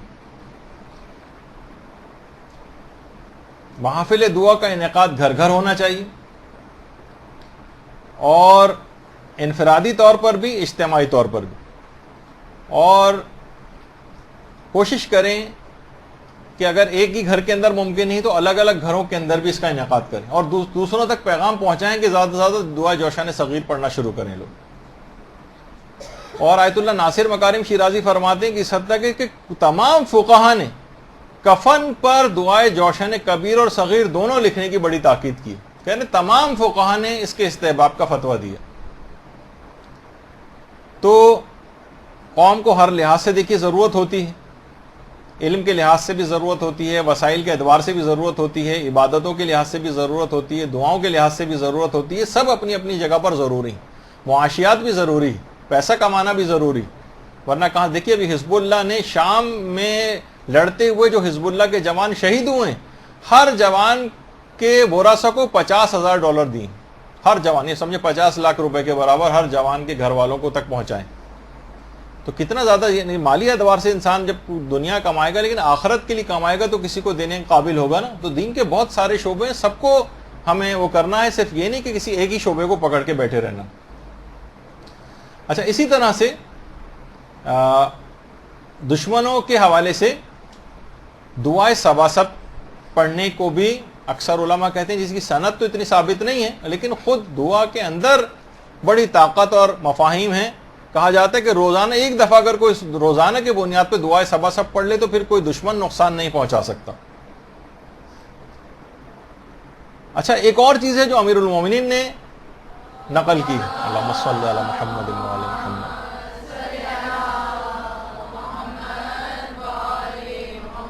دشمنوں سے حفاظت کے لیے, اور وہ ہے کہ اذان اور اقامت کے درمیان سجدے میں جائیں اس دعا کو پڑھیں, رب لک سجدت خاضعا خاشعا ذلیلا. کہہ رہے ہیں جو شخص بھی اس دعا کو پڑھے گا مجھ سے محبت کرنے والے زیادہ ہو جائیں گے اور دشمنوں کے دل پر اس کی ہیبت طاری ہو جائے گی. تو اس وقت بہت زیادہ ضرورت ہے کہ دشمنوں کے دلوں پر آپ کی ہیبت طاری ہو تاکہ کسی نقصان پہنچانے سے باز رہیں. تو یہ اذان اور اقامت کے درمیان اتنا چھوٹا سا صرف ایک جملہ سجدے میں جا کر پڑھنا ہے. اور یہ جملہ مجھے اچھی طرح سے یاد ہے کہ ہماری جو بہترین نماز کیسے پڑھنے کی جو سیریز چل رہی تھی اس میں نے بتایا بھی تھا. اچھا, اب اس کے بعد بعض اوقات ایسا بھی ہوتا ہے فوری الہی مدد درکار ہوتی, خواہ گناہوں کے مقابلے میں کیوں نہ ہو اور خواہ جان کے کسی مسئلے کے حوالے سے. آج کل تو پتہ ہے نا ایک دم سے ٹارگٹ کلر آ گئے اور یہ ہو گیا اور وہ ہو گیا اور ایک دم مصیبت میں انسان پڑ گیا اور موبائل اسنیچر آ گئے, اور فوری الہی مدد کے لیے کہا جاتا ہے کہ یا حیو یا قیوم کا اگر ورد کیا جائے تو فوری الہی مدد آ جاتی. یعنی امیجیٹ آپ کو اسی وقت چاہیے, اتنا نہیں کہ اتنا بڑا جا کے سورہ بقرہ پڑھیں گے پھر مدد آئے گی مثلا اور اتنا وقت لگ جائے گا جب تک تو ساری کاروائی مکمل ہو چکی. فوری الہی مدد کے لیے یا حیو یا قیوم ایک دفعہ بھی اگر پڑھ لیا جائے تو فوراً پروردگار کی طرف سے مدد آتی. اسی طرح سے دشمنوں کی نابودی کے حوالے سے بھی فوری الہی مدد کے لیے جو ہمارے مومنین عراق اور ایران اور شام, خود پاکستان کے جہاں جہاں مظلومین موجود ہیں ان کے حوالے سے آپ یہاں رہتے ہوئے ان لوگوں کے لیے پڑھیں جو ان جگہوں کے اوپر موجود ہیں. یا حیو یا قیوم, ایک تسبیح پڑھ لیں, ایک پڑھنے کی کیا ضرورت, ایک تسبیح کم سے کم. اسی طرح سے ذکر یونسیہ, لا الہ الا انت سبحانک انی کنت من الظالمین, یہ دشمنوں کی نابودی کے لحاظ سے ذکر یونسیہ بہت زیادہ مجرب. اس کا اکثر و بیشتر ذکر ہوتا رہتا ہے لیکن ظالموں کی نابودی کے لحاظ سے بھی سجدے میں جا کر کم سے کم 10 مرتبہ 100 مرتبہ 400 دفعہ جتنی بھی دفعہ ہو سکے کم سے کم. لوگ آج کل پوچھ رہے ہیں کہ ہماری کیا ذمہ داری ہے عراق کے حوالے سے اور شام کے حوالے سے, تو کم سے کم جو یہاں پر آپ فی الحال کر سکتے ہیں اور کسی اور خدمت کو انجام دینے کے قابل نہیں ہے تب تک دعا کو تو کم سے کم نہ چھوڑیں, اور ان مومنین کے لیے جو وہاں پر موجود ہیں اور برسر پیکار ہیں ان کے لیے یہاں پر رہتے ہوئے ان دعاؤں کو ضرور پڑھتے ہیں. اسی طرح سے یا قویو, اس کو 1000 مرتبہ پڑھنے سے بھی ظالموں کی نابودی کے لحاظ سے بہت مجرب ہے. یہ مدد آتی ہے پروردگار کی طرف سے کیونکہ اللہ کو پکار رہے ہیں آپ, کوئی حقیر چیز نہیں ہے معاذ اللہ کہ ان اذکار کو جس طریقے سے آج کل سمجھا جاتا ہے کہ ارے یہ کیا چیز آپ صرف بتا رہے ہیں لوگوں کو, صرف آپ نے صرف جو ہے مثلا دعاؤں کے اندر لگایا ہوا ہے اور پتہ نہیں کون کون سے اشعار بھی لکھتے رہتے ہیں سلسلے میں, خیر وہ چھوڑیے. تو اچھا, اسی طرح سے قرآن کی ایک آیت جو ہے اگر وہ پڑھے انسان اور وہ اس کا عدد ہے 2062 دفعہ ان ظالموں کی نابودی کے لیے کہ پروردگار میں مغلوب ہو گیا ہوں اپنی طرف سے مدد کو نازل فرما. رب انی مغلوب فانتصر. تو یہ 2062 دفعہ اس کا پڑھنا بڑا مجرب. اور خاص طور پر آج کل کے حالات میں زیارت عاشورہ کی بھی بڑی تاکید ہے. زیارت عاشورہ خود علامہ امینی، علامہ عبد الحسین امینی جنہوں نے کتاب الغدیر لکھی ہے، ان کے بیٹے ڈاکٹر محمد ہادی امینی، اب تو خیر ان کا بھی انتقال ہو گیا ہے، چند سال پہلے جامعہ الازہر میں پڑھاتے بھی تھے. تو کہتے ہیں کہ علامہ کے انتقال کے 4 سال بعد میں نے خواب میں علامہ کو دیکھا تھا، اپنے والد کو. 1394 ہجری میں شب جمعہ تھی اور فجر کے قریب مجھے خواب میں علامہ نظر آئے تھے. بے انتہا خوش تھے. میں نے ان سے پوچھا کہ آپ کی خوشی کی وجہ کیا ہے؟ کیا آپ کی خوشی کی وجہ کتاب الغدیر ہے جو آپ نے اتنی مفصل امیر المومنین کی خدمت انجام دی ہے؟ کیا یہ وجہ ہے یا دیگر تالیفات ہیں آپ کی وجہ آپ کے خوش ہونے کی، یا وہ امیر المومنین لائبریری جو کہ نجف میں ہے جو انہوں نے قائم کی تھی، کیا یہ آپ کی خوشی کی وجہ ہے؟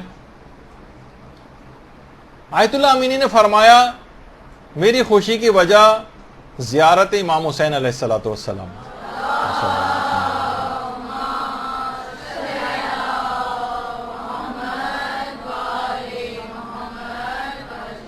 ان کے بیٹے نے کہا کہ اس زمانے میں حالات صحیح بھی نہیں تھے. کہا کہ بابا آپ کو تو پتہ ہے کہ حالات کتنے خراب ہیں، ہم زیارت امام حسین کے لیے تو وہاں پر نہیں جا سکتے بار بار. تو اس موقع پہ پھر علامہ نے کہا کہ میں نے تمہیں جب زندہ تھا اس وقت بھی وصیت کی تھی، اب دوبارہ تاکید کرتا ہوں کہ کسی بھی صورت زیارت عاشورہ کو ترک مت کرنا، اور جس طرح سے تم روزانہ واجبات اپنے انجام دیتے ہو اس طرح سے زیارت عاشورہ کو پڑھتے رہنا. جس طریقے سے تم روزانہ کی بنیاد پر واجبات کو انجام دیتے ہو. دیکھیں ہمارے علماء اتنے حساس رہے ہیں، خاص طور پر زیارت عاشورہ کی آج کل ظالموں کی نابودی کی نیت سے پڑھنا. اپنے لحاظ سے بھی کہ ملا فتح علی سلطان آبادی گزرے ہیں، یہ محرم کے پہلے 10 دنوں میں ہر شہید کربلا کی طرف سے الگ الگ زیارت عاشورہ پڑھتے تھے روزانہ ابتدائی 10 دنوں میں. حتیٰ کہ جس وقت ان کی روح جسم سے نکل رہی تھی اس وقت بھی زیارت عاشورہ ان کی زبان پر تھی. یہی وجہ ہے کہ شیخ محمد حسین غربی اصفہانی کمپانی ایک ہمارے ایک عالم گزرے ہیں، اور مسلسل فقہ اور اصول کے اندر تو ان کی ظاہر کتابیں اور خدمات تھیں، لیکن مسلسل زیارت عاشورہ کو پڑھنے کے اتنے عادی تھے کہ ان کی خاص دعا تھی کہ پروردگار میرا جو جس وقت انتقال ہو تو میری زبان پر آخری کلمات زیارت عاشورہ کے ہوں. اور جس وقت ان کا انتقال ہوا شیخ غربی کا، اس وقت ان کے آخری کلمات ان کی زبان پر زیارت عاشورہ ہی تھی. تو اتنا لوگوں نے باقاعدہ اسی عاشورہ، زیارت عاشورہ، باقاعدہ عاشورہ بریگیڈ ایک بنایا گیا ہے ظالموں سے مقابلے کے لیے حال ہی میں وہاں پر. تو اور خود علی آقا قاضی جن کا اتنا زیادہ تذکرہ ہماری گفتگو کے اندر اکثر و بیشتر آتا رہتا ہے، وہ خود فرماتے تھے کہ اب میں جس مقام پہ بھی اس وقت ہوں صرف 2 چیزوں کی وجہ سے یہاں تک پہنچا ہوں. ایک تو قرآن کریم کی بدولت، اور دوسرا زیارت حضرت سید الشہداء کی بدولت. اللہم صلی اللہ علیہ.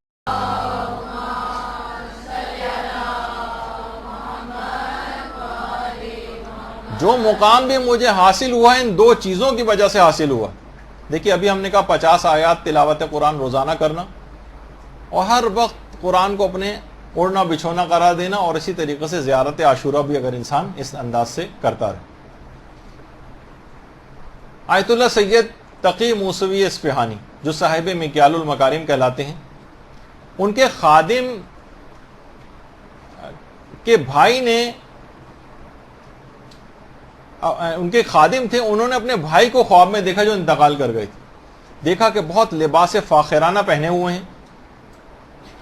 تو میں بڑا حیران ہوا کیونکہ میرے بھائی کا اتنا اچھا کردار نہیں تھا. میں نے اس سے پوچھا کہ تمہارے اعمال تو اس قابل نہیں تھے، پھر آخر اتنے خوش ہونے کی وجہ کیا ہے؟ کہا کل ہی ایک جو گورکن ہے قبرستان کا، اس کی ماں کی تدفین یہاں پر ہوئی ہے، اور امام حسین 3 دفعہ اس گورکن کی ماں کی قبر میں آ چکے ہیں. اللہم صلی علی محمد و علی محمد.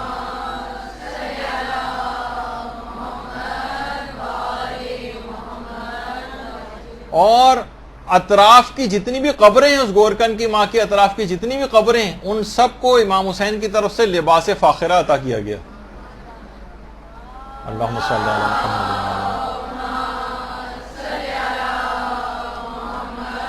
علی محمد. تقی موسوی اصفہانی کے جو خادم تھے اسی وقت کہہ رہے ہیں میں نیند سے بیدار ہوا اور فوراً اٹھ کر گورکن کے گھر گیا جس کی ماں کا انتقال ہوا تھا. تو میں نے اس سے یہ پوچھا کہ آخر تمہاری والدہ کون سے ایسے اعمال انجام دیتی تھی؟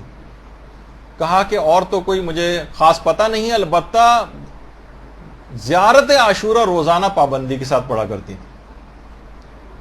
اور ایسا ہی عمل ہے زیارت عاشورہ کا پڑھنا کہ آیت اللہ بہجت یہ فرماتے تھے کہ زیارت عاشورہ پڑھنے والے کا سلام براہ راست امام حسین علیہ السلام تک کسی واسطے اور حجاب کے بغیر پہنچ جاتا ہے. اللہم صلی علی محمد و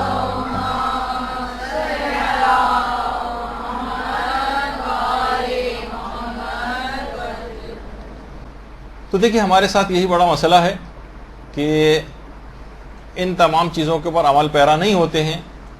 جتنا مجھے ابھی سمجھیں کہ آدھا حصہ اس کا بیان ہوا ہے اور آدھا حصہ ہم کیا کریں اس لحاظ سے یہ آئندہ جو ہماری نشست ہوگی اگلی اس کے اندر بیان کریں گے. آج کی حد تک صرف 2 پیغامات خاص طور پر رہے کہ ایک تو آپ کو 4 برائیوں سے اپنا پیچھا چھڑانا ہے اگر سارا سال جس رمضان سے حاصل شدہ تقوی کو استعمال کرنا، ورنہ یہ سب ضائع ہو جائے گا. وہ 4 برائیاں آپ کو بتائی گئیں اور کچھ نیکیاں خاص طور پر انجام دینی ہیں آپ نے، جو کہ ابھی اس میں سے فقط صرف 2 بیان ہوئی ہیں. البتہ بیچ میں بھی بہت سی کارآمد باتیں اور عملیات وغیرہ آتے رہے ہیں. تو یہاں پر ہم فی الحال اس اپنی گفتگو کو روکتے ہیں تاکہ اب جو آئندہ ہماری جو نشست ہوگی اس کا سمجھے پارٹ 2 ہوگا. ابھی بات مکمل نہیں ہوئی کیونکہ اور وقت ختم ہو گیا. تو انشاءاللہ اس پہ عمل کرنا شروع کریں. جتنی باتیں بتائی ہیں جیسے جیسے عمل کرتی جائیں گی عزم و ارادے کے اندر پختگی انشاءاللہ آئے گی اور پھر آپ دیکھیں گے پورا رمضان اس کوشش کریں کہ اس رمضان کو پچھلے گزرے ہوئے رمضانوں کی طرح سے نہ لیں اور ایک نئے عزم و حوصلے اور ارادے کے ساتھ اس رمضان کو گزاریں جو کہ کچھ دنوں بعد شروع ہونے والا ہے. بس صلی اللہ علی محمد وعلیہ الطیبین الطاہرین. اللجن اللجن یا مولا اللجن اللجن اللجن اللجن اللجن اللجن اللجن یا صاحب السماء اللجن